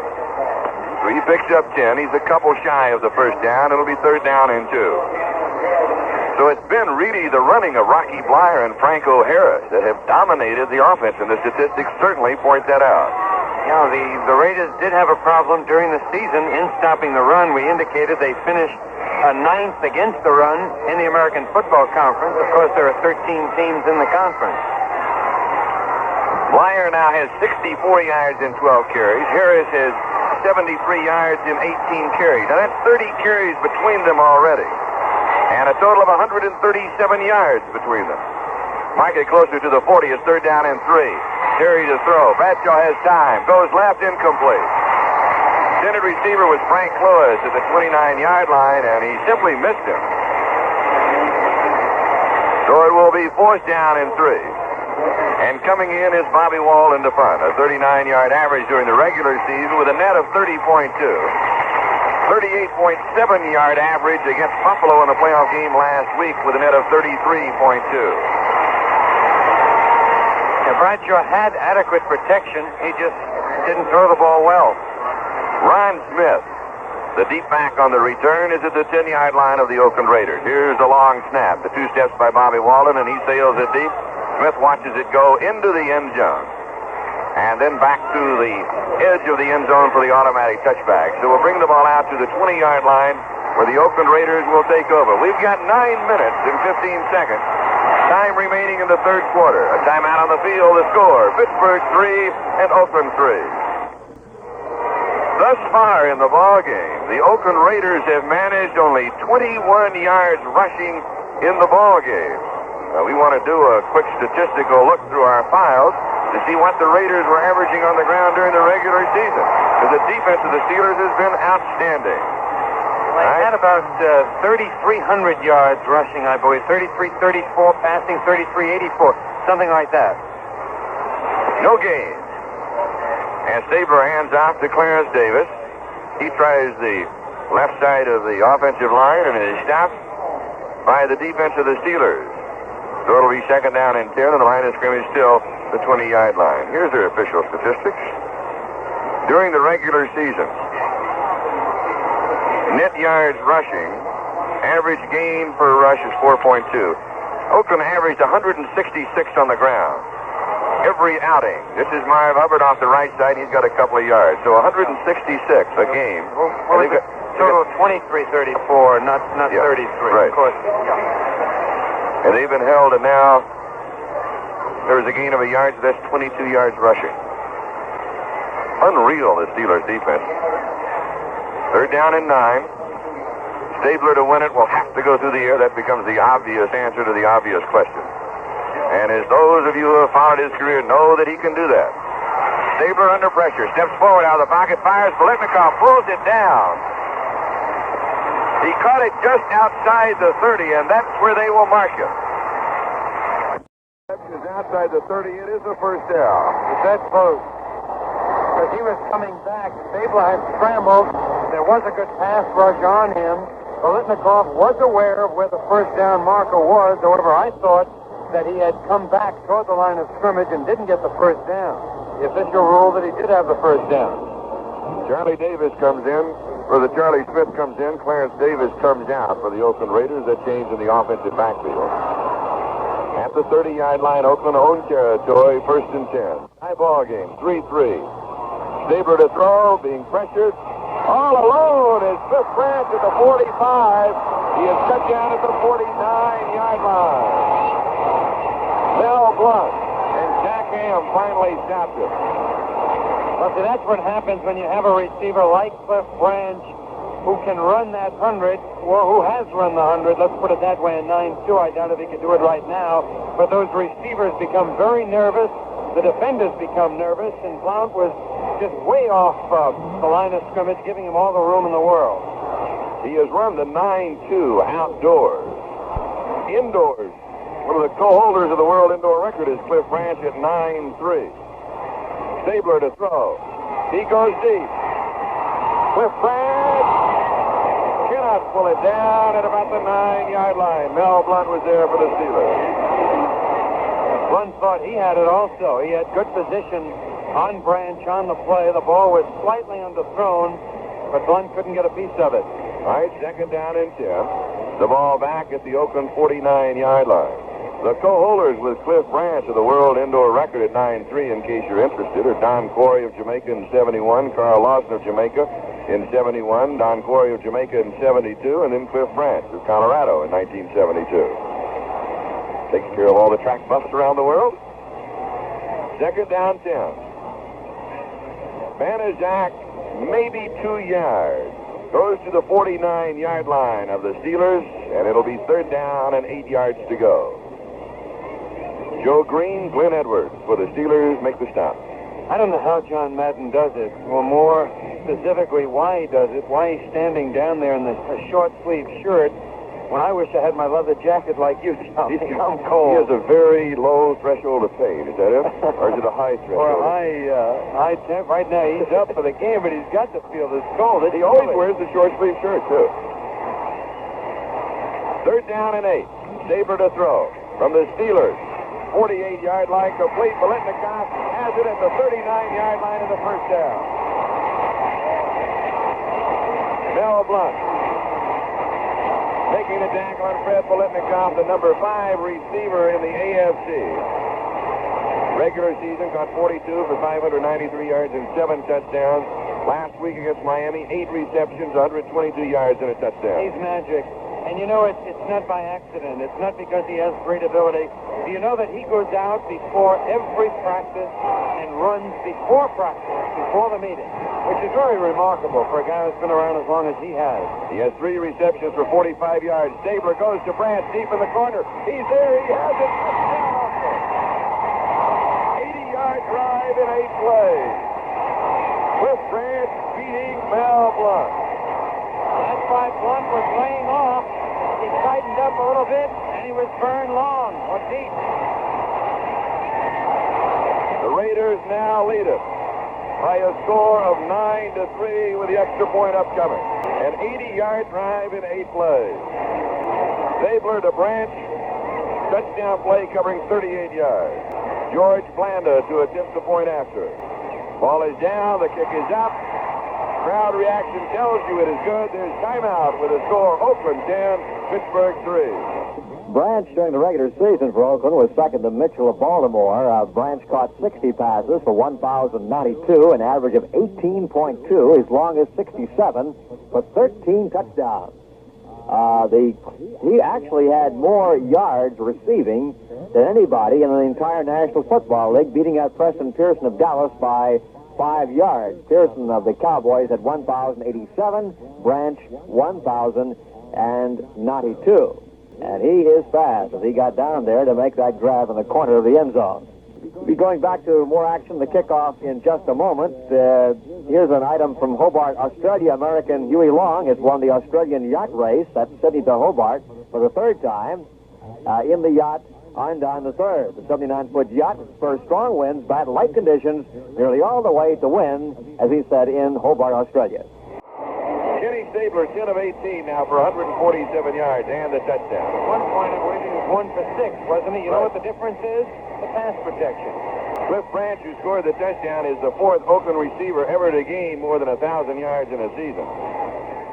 The deep back in the middle is Steve Davis, and kicking off is George Jacovinko. He approaches the ball, and here is the boot. He sails it deep. It is taken at the 7-yard line by Davis. 15 up the middle, 20, 25, 30, 35, hit down at about the 39 or the 40-yard line. Let's pause 10 seconds for station identification. This is the American Forces Radio and Television Service.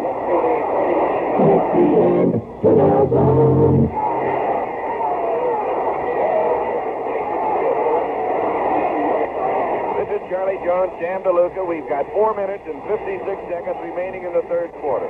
The Raiders now lead it 10-3. The Steelers have the ball on their own 39-yard line. Bradshaw gives to Franco Harris. He breaks loose to the 45-yard line. So a gain of 6 more for Harris, and it'll be second down and 4 yards to go. So Bradshaw is not coming back immediately to the air, and I almost suspected that he might in this situation because his team has been proven time and time again most dangerous offensively after they have been scored on. There's no doubt about it, but again, he has been running the ball effectively, and I'm sure we're going to see some more passing, but he's not going to forsake that ground game entirely. Larry Brown is tied in on the left side, edges out just a bit. He gives the ball to Blyer. Blyer off the left side, 50, 45, 40-yard line of the Raiders, inside the 35, and is ridden down at the 32-yard line of Oakland, where Pittsburgh has a first down.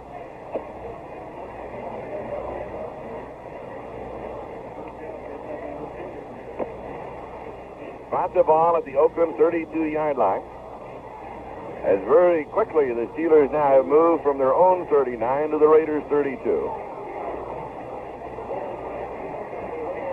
They send John Stallworth wide to the far side and Lynn Swan wide to the near side. The running backs are Franco Harris and Rocky Blyer. Moving from left to right, Franco Harris runs into Ray Mansfield and still manages to pick up a couple of yards to the 30-yard line where it's second down and 8.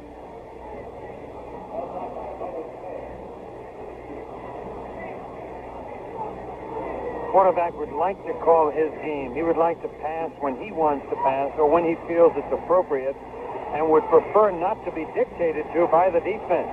And of course, as long as you are running the ball effectively, you have that option. And also providing you're not behind by too many points, and the Steelers still aren't behind by too many points. Rocky Blyer, quick opener up the middle. He goes to the 21-yard line. 22-yard line, the official spotted. It'll be close to the first down. No, they mark it again at the 21, and that should be the first down. So it has been the passing arm of Kenny Stabler in the second half, and it has been the ground attack of the Pittsburgh Steelers. As Sam mentioned earlier in the ball game, the Oakland Raiders in the AFC were number 1 in total offense, number 2 in rushing offense, and number 3 in passing offense, and they had averaged 25.5 points a game. The Steelers, number 1 in rushing offense, number 1 in total defense. Here comes Rocky Blyer, left side. He's tripped up, has a couple of yards. Number 1 in pass defense and number 2 in the rushing defense. In fact, in total defense, the Steelers are number 1 in the NFL and number 1 in pass defense in the National Football League. And the statistics of the regular season certainly have been borne out by what we've seen here this afternoon. Mark the ball at the 18-yard line. And it is second down, 7 yards to go as the Steelers threaten at the Raiders' 18. Bradshaw spins, gives to Harris, and he is dropped at the 21, a loss of 3 yards on the play. Bubba Smith makes the defensive play for the Oakland Raiders. Bubba playing good football for the Raiders. Of course, he was given an opportunity because of the injury to Tony Klein, but he's been doing a good job. Jimmy Warren comes in. Bubba comes out and listen to the hands.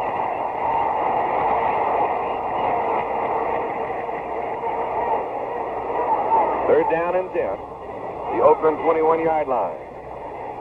Running backs are closed to the weak side. Bradshaw to throw. He fires. Complete at the 9-yard line to John Stallworth. And it's a first down. Well, that one was right on the button, and he had plenty on the football. And, of course, he's throwing against 5 defensive backs in that situation. The Raiders were going with 3 defensive linemen. The Raiders, and the Steelers, for that matter, don't use that 3-man front very often. I don't believe the Steelers use it at all, except in passing situations. At the 9-yard line of Oakland, first down, goal to go. 25 seconds remaining in the quarter. Frank O'Hara is just leaning into a pile of humanity. Has maybe a yard to the 8, and it'll be second down and goal to go. Like Bradshaw put his hands to his head after the play, or as Harris was being brought down, and said, gosh, why didn't he break to the outside? Because there was running room to the left. At the 8-yard line, clock moving, 11 seconds now remaining in the third quarter. Second down, goal to go.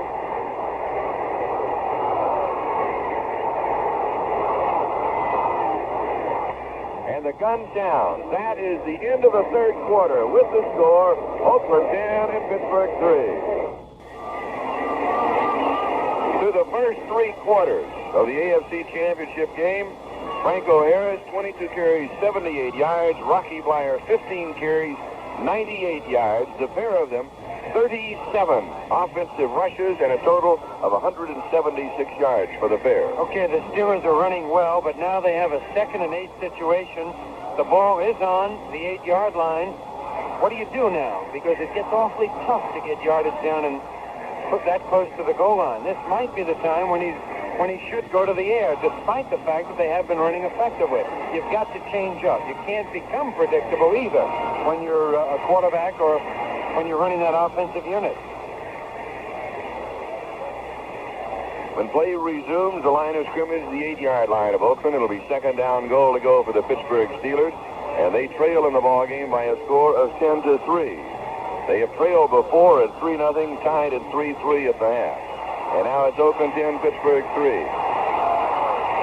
Now we're set to go as John Stallworth is wide to the near side. Len Swan is wide to the far side. The running backs are split. Bradshaw's the quarterback. The tight end is Larry Brown. Spin, give to Frank O'Hara. Up the middle, touchdown Steelers. Frank O'Hara capping the 61-yard drive in 9 plays. And now only the extra point attempt of Roy Girella remains to tie it up again. But don't forget, last week, Girella missed 2 of 4 extra point attempts. He hit on 2 of 2 field goals, but only 2 of 4 extra points.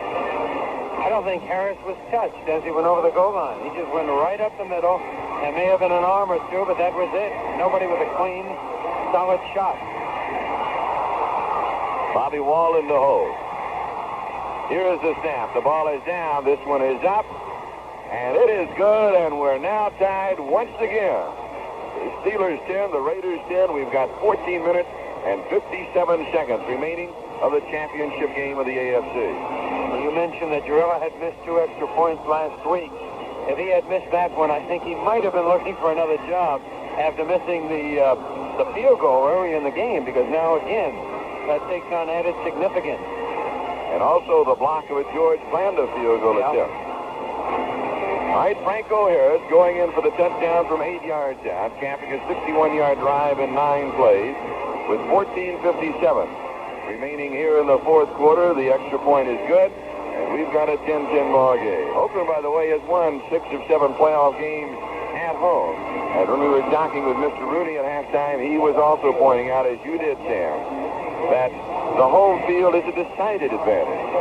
And as he also said, maybe the players won't admit it, but it's there. No question about it. Now Jarella getting set to kick off.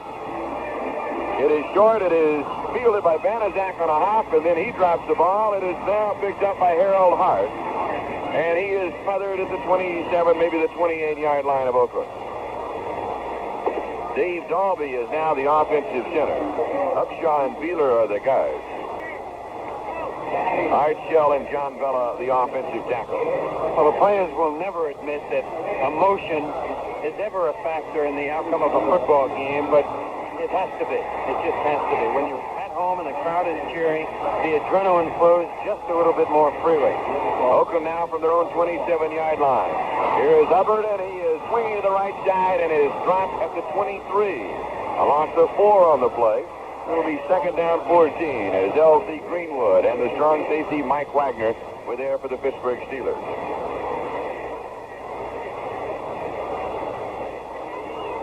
.26 clock moving. A lot of time remaining here in the fourth quarter. Now, this is a situation that a quarterback does not like when he doesn't pick up any yardage on first down, and there's a very good likelihood or a very good chance of his passing in this situation. They're going to be looking for the pass.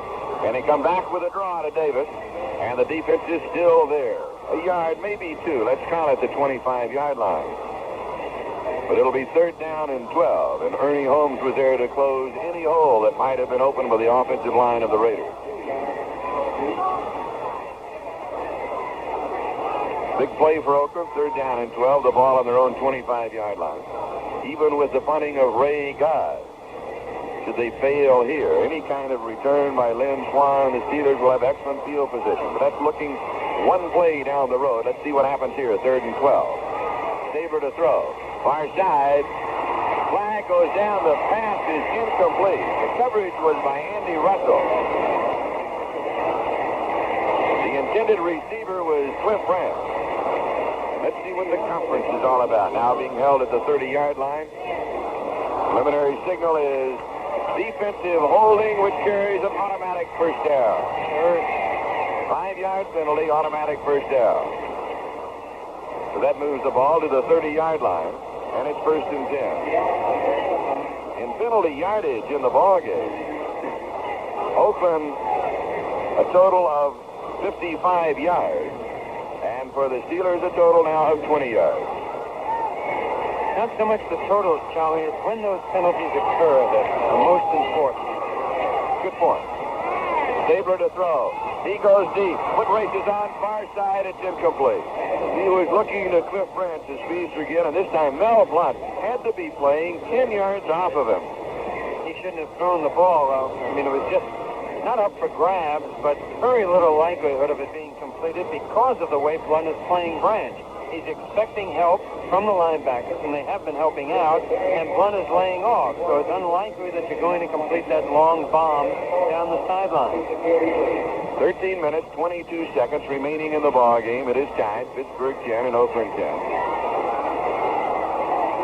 At the end of the first quarter, the Raiders led it 3-0. It was 3-3 at the half. 10-3 Oakland. Here's the pass near side, intercepts the 34-yard line. Jack Ham, he's to the 15, he's to the 10, he is down at the 9-yard line. For Jack Ham, that is his second interception of the ball game. Well, Stabler looked in the wrong direction because the Steelers were blitzing 2 linebackers, and he looked to the side where they weren't, but Ham was the one linebacker that wasn't coming, and of course he picked off the play. Ideally in that situation, the quarterback wants to go or throw into the area that the blitzing linebacker is vacated. Last week against Buffalo, the Steelers did not have an interception. During the regular season, Jack Ham had 5. He has 2 in this ballgame. Now we're set to go. Pittsburgh at the Oakland 9-yard line. First down and goal to go. Bradshaw fake, goes to the air. Incomplete. He was swinging Rocky Blyer into the corner of the end zone. And was there a flag drop? He had Blyer, too. He just overthrew him, but Blyer was free and clear. There was a flag drop. And after the conference, The penalty will be against the Oakland Raiders. Splitting the distance. We'll go now to the 4-yard line, just inside the 4-yard line. An interference penalty called on Oakland, and it's first down goal to go at the 4.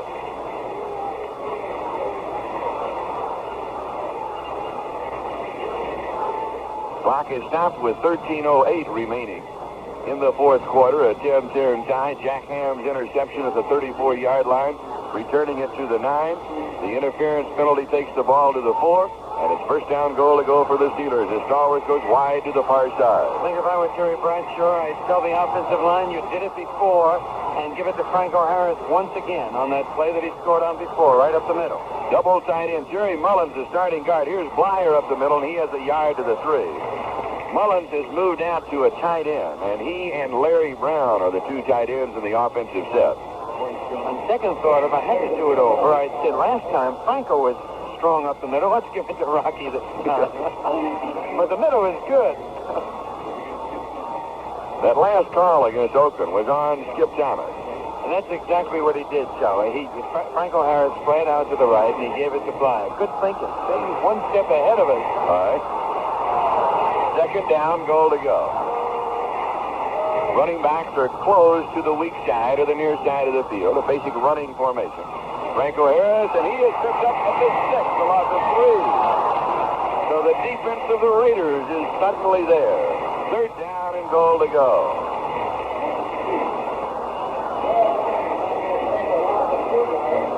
Yardage gets tough in this situation. You no longer have 4 or 3 or 5 defensive linemen. In this situation, you have 10 or 11. Everybody is up there. Third down, goal to go at the 6-yard line of Oakland. Juan has come back in. He goes to the far side as Mullins comes out. Stallworth is wide to the near side. Running backs to split, passing formation. 4 men in the pattern, deep in the middle. Touchdown. Pass is complete to Lynn Swan. And he caught it right at the back edge of the end zone, and very alertly had to get both feet down in time. Swan last year as a senior at USC. He, by the way, was a babysitter for the O.J. Simpson. Is that right? One of the weaknesses of Art Hoffman. Thank you, Art. One of the weaknesses of the Steelers last year and coming into this season was depth at wide receiver. They drafted 2 in Lynn Swan and Stallworth, and both have fanned out. Now it's a strength. They have great depth at the wide receiver spot. Roy Girella now will attempt the extra point. The Steelers out in front for the first time in the ball game. They lead 16-10. Here's the snap. The ball is down. The kick is up. And it is good. There's timeout on the field with the score. The Pittsburgh Steelers 17 and the Oakland Raiders 10. Veteran quarterback Fran Tarkenton gave Minnesota another shot at the Super Bowl title by taking the Vikings to a 14-10 victory over Los Angeles in the National Conference Championship game in Bloomington, Minnesota. The Vikings, who lost to Miami in the title game last January, will meet the winner of the AFC Championship game you're listening to right now between Pittsburgh and Oakland. Tarkenton threw 29 yards to Jim Lash for 1 touchdown and helped administer the crusher in the final quarter after a brilliant defensive stand by the Viking defense. The 14-year veteran marched Minnesota 80 yards in 15 plays, with Dave Osborne blasting in from a yard out for the deciding score. Tarkenton carried 4 yards to within inches of the goal line to set up that go-ahead score. It was on a 4th down play, and actually, it'll be recorded as a 1-yard dive by Osborne, but it was actually inches that he had to go, and he just went up in the air and was able to get in there for that touchdown. This is Charlie Jones, Sam DeLuca. We now have 11:51 remaining in the AFC Championship game at Oakland Coliseum. The Steelers out in front of Oakland now 17-10 as Roy Girella will be kicking to Harold Hart or Ron Smith.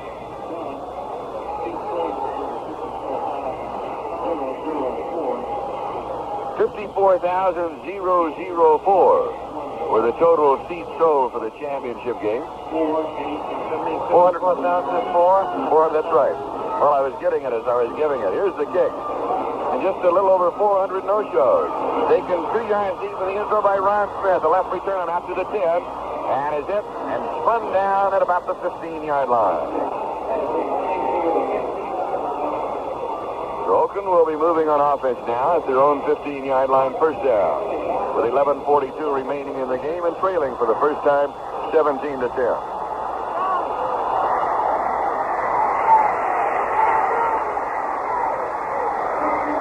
The Raiders break the huddle following the 17-yard return of Ron Smith. Blitnikoff comes wide to the near side, Branch to the far side.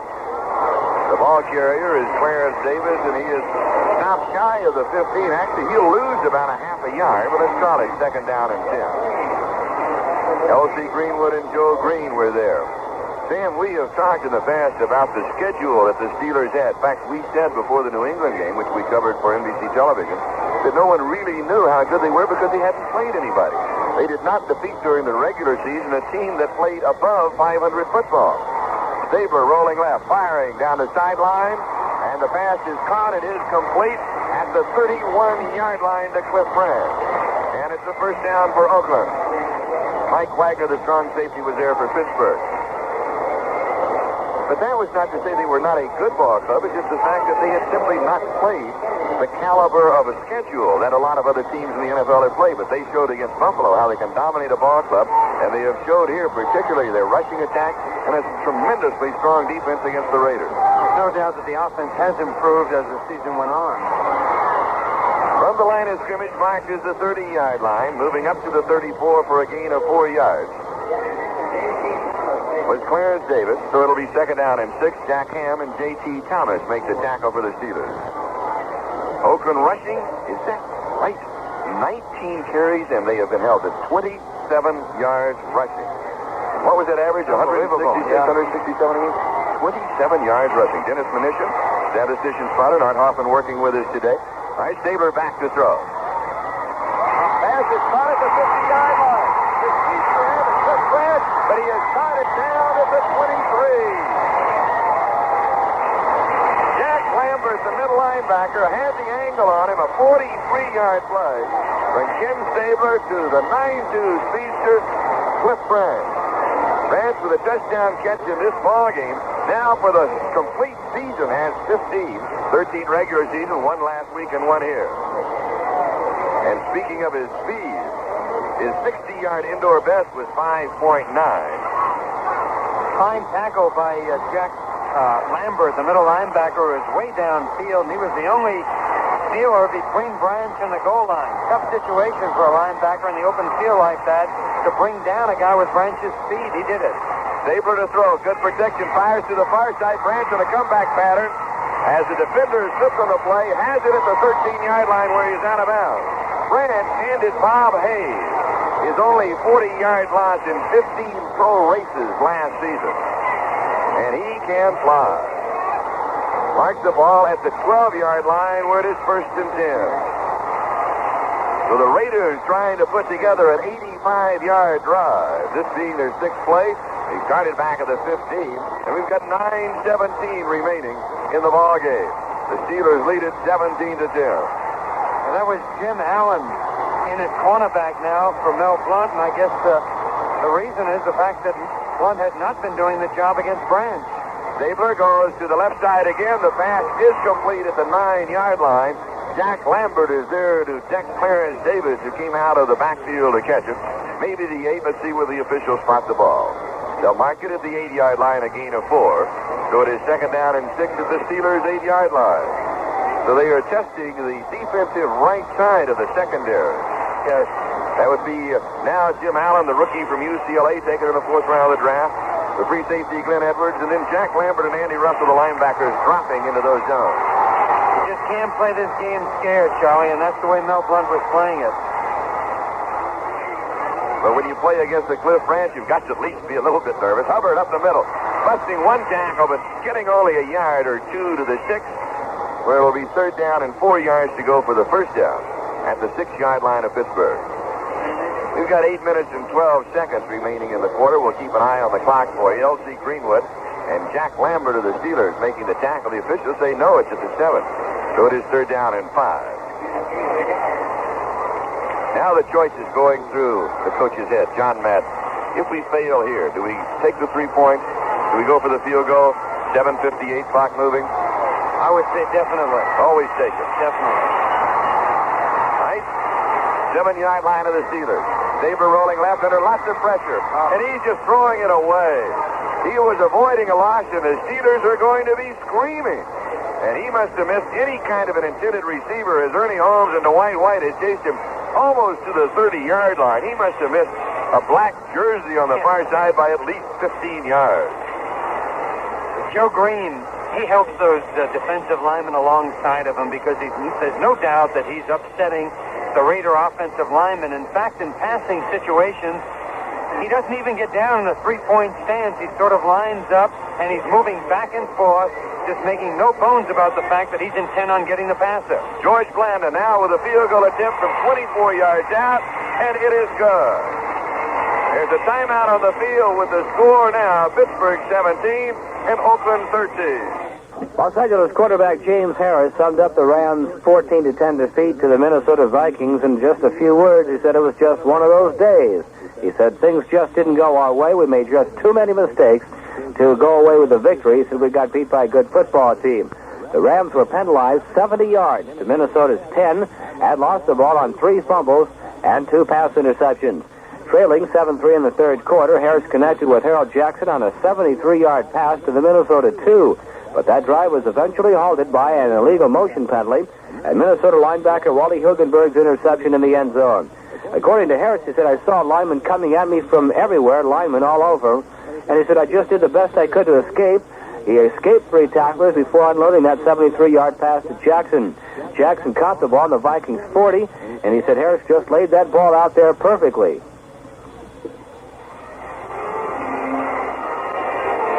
This is Charlie Jones, Sam DeLuca, with 7:42 remaining in the game. The Steelers now lead 17-13. Steve Davis and Mel Blount are the 2 deep backs as George Jakovinko, the rookie from Syracuse, is kicking off. He approaches the ball. A swift-type kick at his low, taken away onto the up back to the 25. On the return to the 30, to the 40, to the 45, to the 50-yard line is Preston Pearson. So Pearson, who is normally one of the 3 deep backs on the kickoff return, was up amongst the wedge about 15 yards in front of Davis and Blount for this kind of a short kick situation. Excellent strategy. If you know he's going to get the ball, it was really a fortunate situation for the Steelers because had anyone else on that wedge received the kickoff, he probably would have lateraled it back to one of the deep backs. All right, they spot the ball at the Raiders' 49-yard line. Pittsburgh in possession, first down. 7:33 time remaining. Rocky Bleier takes the head off, and he is spun under by Bubba Smith. A gain of a couple to the 47, so it'll be second down and 8 yards to go.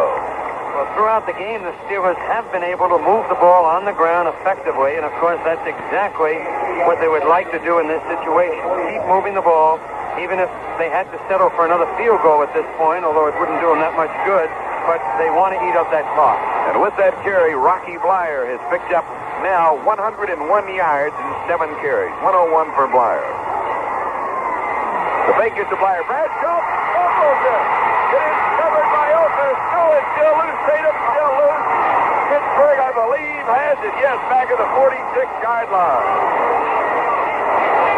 Rocky Bleier finally recovered the fumble. You know, the same thing just before we left the hotel, I was watching the championship game in the NFC. The same thing happened to Tarkenton. He was running with the ball on a bootleg, and he just fumbled it. Talking to that fake, he was carrying it on his hip, and the ball just squirted out of his hand. And put this all together for a gain of a yard to the 46, so it's third down and 7. At 6:23 on the timer. Steelers leading by 4, 17-13. Running back slip. Swan wide to the far side. Stallworth is wide to the near side. 3-man rush for the Raiders. Bradshaw fires into coverage to Swan. He has it. He catches it at the 35-yard line, which is a first down. He was then pushed back to about the 40, but they'll spot it at the 35-yard line. First down. Bradshaw has to have the strongest arm in football. Oh, he pins that football. You're right. And I think maybe the rap of that, that he has carried, in fact, he has even talked about it, may not have been true. It may just been the fact that it takes a lot of experience. For a quarterback. Yes, particularly. And also coming out of small college football. you're not going to see the sophisticated coverages that we see in major college football. So some people take just a little bit longer. So perhaps it's been a bad rap all the way along. Franco Harris. A couple of yards to the 33. It'll be 2nd down and 8 as he just went over the right side behind the blocking of Mullins and Gravel. The Raiders used to be a man team in that defensive secondary. They were great ones for covering on a man-to-man basis and also using the bump and run. And I believe that the new rule instituted this year preventing those defensive backs and linebackers from bumping the receiver more than once has hurt the Raiders' defensive secondary because they played the bump and run more often than any other team in football. 2nd down 8. The offensive line is Cole, Clack, Mansfield, Mullins, and Gravel from left to right. Second back through is Franco Harris. And he has 3 yards to the 30-yard line. 3rd down and 5. Clock moving very quickly. We're to the 4.5-minute mark. And, of course, this is one of the things that the Steelers are accomplishing here. One of the reasons they want to stay on the ground as much as possible, to use up that clock. They lead by 4, 17-13. And they'll sit in the huddle. Now they break. Wide to the far side is Swan. Wide to the near side is Stallworth.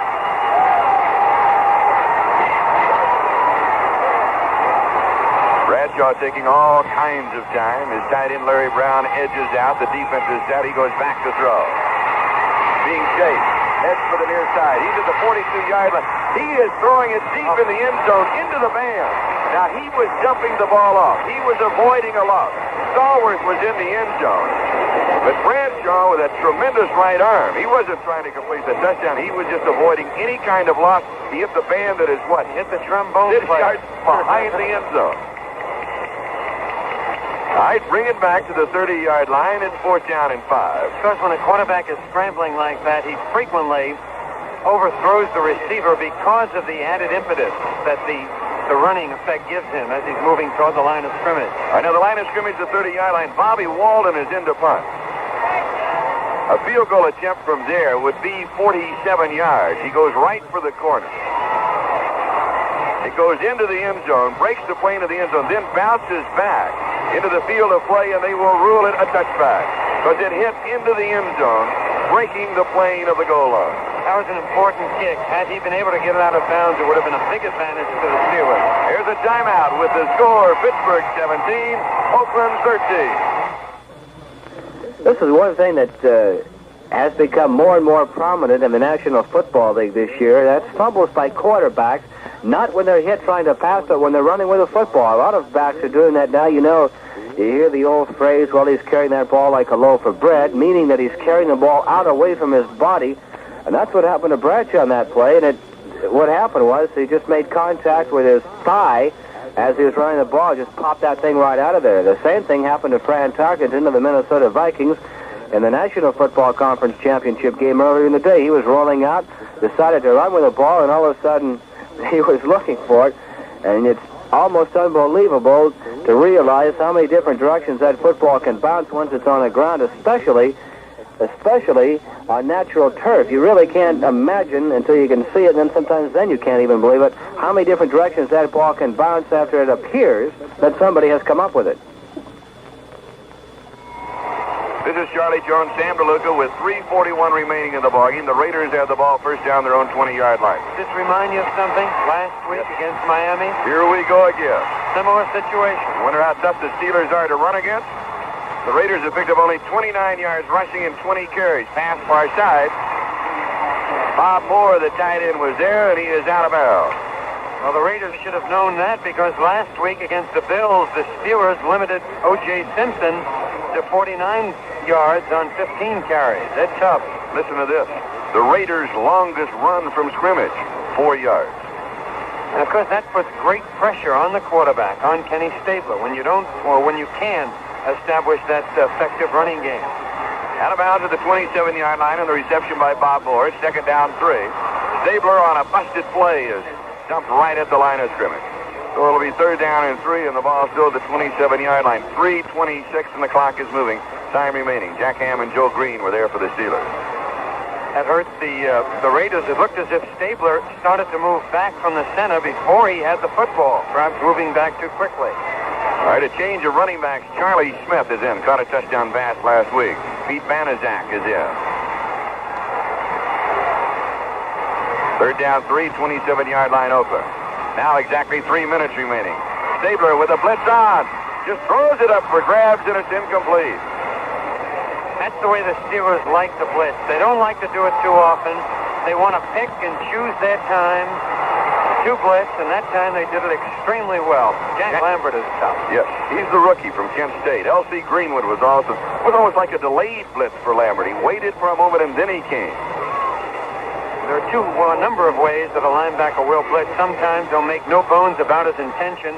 Other times he'll try to catch the offensive line off guard. Perhaps knowing that two men are going to be on Joe Green, he would delay, allowing the guard to block down on Green, who was over the center, and then shoot in. Fourth down, 3. Here's the punt by Ray Guy. Lim Swan, 34-yard line. Swan to the 40, the 45, and then down around the 48-yard line. 2:45 time remaining.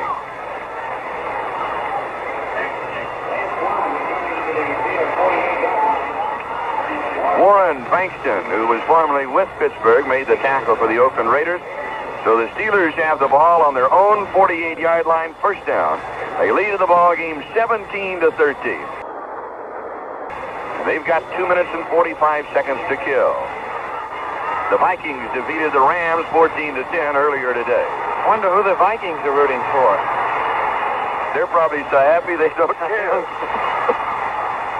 Bradshaw spins. He gives to Franco Harris, and he has a yard. He runs into Gerald Irons. Horace Jones was there. Dan Connors was also there. It'll be second down and 9. Now there's 2:30 remaining in the game. And so the Steelers, I assume here, will just remain in the huddle until the 2-minute mark. Because you're allowed 30 seconds to get the play off in the National Football League. Now they break at the 2:13 mark, and the clock is still moving. They put Stallworth wide to the near side, Swan wide to the far side, 2:05. They get the play off. Blyer runs into one of his own men. Falls down at just to the Oakland side of the 50-yard line, where it will be third down and 8. And now the 2-minute warning will be given to both benches. Sam? Bradshaw has not played as well as he did last week, but he has played a fine football game. And, of course, he was simply outstanding last week. He's 8 for 17 for 94 yards. Not a great deal of yardage, but he's picked his time. And he's thrown the ball well when he's had to. And he's had some unfortunate breaks. I think when the receiver, and I don't remember really whether it was Frank Lewis or John Stallworth, slipped in the end zone, and, of course, the Raiders came up with the interception. That was an unfortunate break. But overall, I'd say that Terry Bradshaw has played in this game more as he did last week, as he did during the early part of the season when he lost his job. With 2 minutes remaining in the ball game and the score, Pittsburgh 17 and Oakland 13. I think everybody here, I know everybody, most everybody in the stadium are a bit stunned, and I wonder if those who are listening around the world and those who are watching on NBC television are also a little bit stunned, because I think the consensus of opinion is that the Raiders would pretty well do what the Steelers have done in this ball game. In other words, dominate it. Well, I don't think that any team is going to dominate that Steeler defense when they were ready to play, and they came to play today. I did perhaps expect a little more from the Raider defense. They just haven't been able to shut off the Steeler running attack. Third down and 8 as we go back to action. The ball at the 50-yard line. Bradshaw back. He goes deep.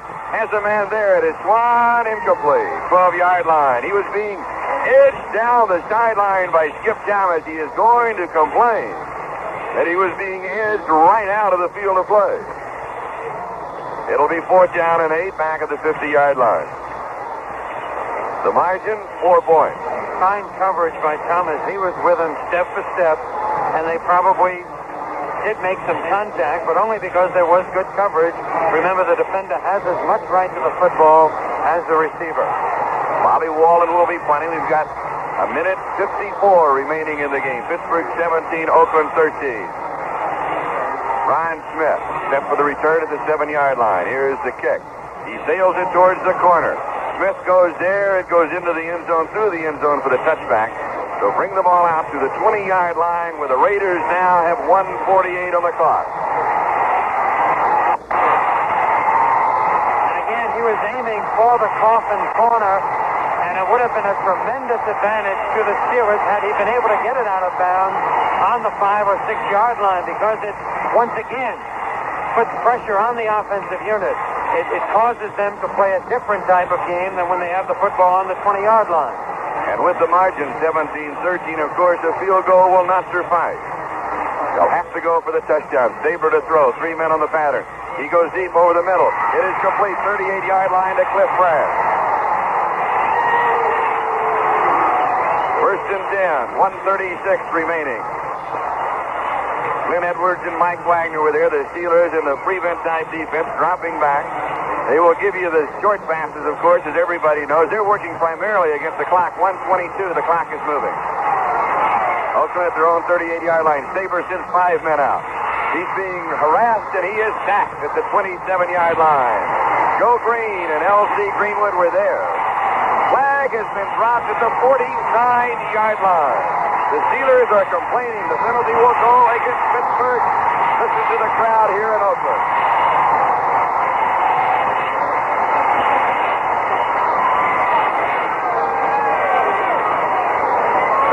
Dropped at the 50-yard line. Now, remember, the line of scrimmage was the 38. The sack took place back at the 27. Holding Pittsburgh. Automatic first down. They will apply the penalty to the end of the run, which was the sack at the 27. So that means the line of scrimmage is now the 32-yard line, but it's a first down. So it ends up a loss of 6, but they get the down over. Stabler rolling left. He goes deep to this side, and it is intercepted. Coming on the return is J.T. Thomas. He's to the 35. The 30 reverses his field inside the 25 to the 24-yard line. J.T. Thomas in his second year, the number 1 draft choice of 1973. Dwight White just hugged Gene Upshur, and I don't think he appreciated it. They're happy, and that defensive unit has a right to be happy because they've been the ball game. The defense for the Steelers has been the deciding factor today. The ball will be placed just inside the Oakland 25-yard line where the Steelers have a first down. That is 3 interceptions by the defense of the Steelers. 2 by Jack Ham and 1 by J.T. Thomas. And we have exactly 60 seconds remaining in the championship game. Now we're set to go. Bradshaw gives to Blyer. Blyer a slow sweep to the right. Then he cuts back. And he picks up around 4 yards on the play to the 21. So it'll be second down and 6, and the Raiders will take a timeout to stop the clock. And we've got 52 seconds remaining in the game, and some of the Oakland partisans now start to head towards home. But, Sam, as you have seen and as I have seen throughout the years, an awful lot of things can happen in 52 seconds. The Steelers, of course, hope that they don't. And the Oakland Raiders hope that they do. One thing that running back, whoever does carry the ball, and you can be sure that somebody will be running with a football, is thinking of, I'm going to hold on to it. He's going to wrap both arms around it and, of course, do anything but fumble it. On that last offensive thrust by the Oakland Raiders, they were able to retain possession for only 48 seconds.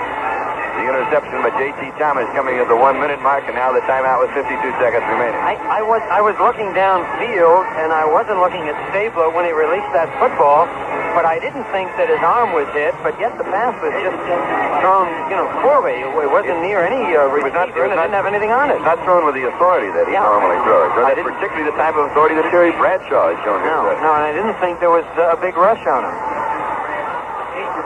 At the Oakland 21-yard line, the Steelers have possession, second down and 6. They have the lead, 17-13. And they have to eat up only 52 seconds to head for the Super Bowl in New Orleans in 2 weeks against the Vikings. This is Franco Harris. Hold up the middle, inside the 10, the 5. He scores the touchdown. That puts it away. Franco Harris scoring from 21 yards out. That makes it 23-13, and that's it with 47 seconds remaining. It'll be quite a Super Bowl for the Vikings because they're going to have 2 outstanding defensive units. And I doubt if the Steelers can run as effectively against the Vikings as they have against the Raiders today. Franco Harris scoring his second touchdown of the afternoon, his 5th. in the playoffs, 3 last week. Roy Girella now will attempt the point after. Here's the snap. The boot is down. It is up, and it is good. The Pittsburgh Steelers now lead 24-13 with 47 seconds remaining. That last touchdown drive covered 25 yards, and it took only 2 plays.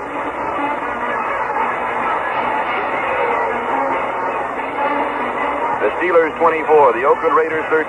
Sam. As the Raiders have to be disappointed. They're the team that has come so close so many times, the team that everybody fears in the National Football League, the team with supposedly the best personnel in football. But I've got to wonder at this point if John Madden was accurate when he said that this is his best Raider team. Perhaps that personnel isn't as good as Raider teams of the past. Not the way the Steelers have run against them anyway. Certainly the defensive line and perhaps Connors may be aging in the middle because they've run up the middle quite effectively. That touchdown drive, by the way, only took the Steelers 13 seconds. And if the Oakland Raiders are the finest team that John Madden has ever had in the Pittsburgh Steelers, are a tremendous ball club, they sure are. So it'll be a happy flight home for the Pittsburgh Steelers, and they'll be heading towards New Orleans. And the Minnesota Vikings in Super Bowl IX. NBC Radio, by the way, will be there. John Brody and Jim Simpson will be there for the coverage. Here's the kickoff by Roy Girella. The return is taken to the 4-yard line by Harold Hart of the Raiders. He hurdles at the 20, and he comes down around the 24-yard line. So Oakland has possession of their own 24-yard line. First and 10. They've got 42 seconds on the clock. Cliff Branch, 8 receptions in the game, and that ties the playoff record.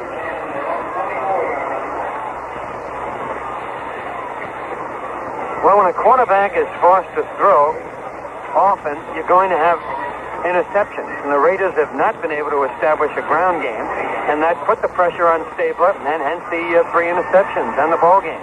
Stabler's pass is incomplete, going to Marv Hubbard. So bringing it back to the 24, it'll be second down and 10. You've got 37 seconds remaining. And it goes back again, Charlie, to what we talked about so often during the season, how a quarterback is so dependent on his supporting cast. Had the Raiders been able to run the ball effectively, the pressure on Stabler would have been diminished, and perhaps they would have been more effective. The Vikings are making their 3rd Super Bowl appearance. They lost to Miami 24-7 and to Kansas City 23-7. Stabler just dumps this one off. He's under pressure to Clarence Davis, and it was way short of him, only to stop the clock as L.C. Greenwood was there to deck him, and now to help him to his feet. We've got 33 seconds remaining in the game. Miami 24, Minnesota 7. That was Super Bowl 8. Tarkenton scored from 4 yards out in that ball game. And the Kansas City 23, Minnesota 7, Osborne scored from 4 yards out. So Minnesota is 0 for 2 in the Super Bowl, Sam, but they've been there before, and that makes a big difference, and of course, for the Pittsburgh Steelers. This will be their first opportunity. All right, we've got whistles and flags and all kinds of things happening as I believe that Mean Joe may have jumped the gun a little bit. But it all becomes academic as far as the Oakland Raiders are concerned, because the Pittsburgh Steelers, with a last touchdown by Franco Harris from 21 yards out, was the icing on the cake, because that put it all out of range. Offside, Steelers bring the ball out to the 29-yard line. It's 3rd down and 5 yards to go.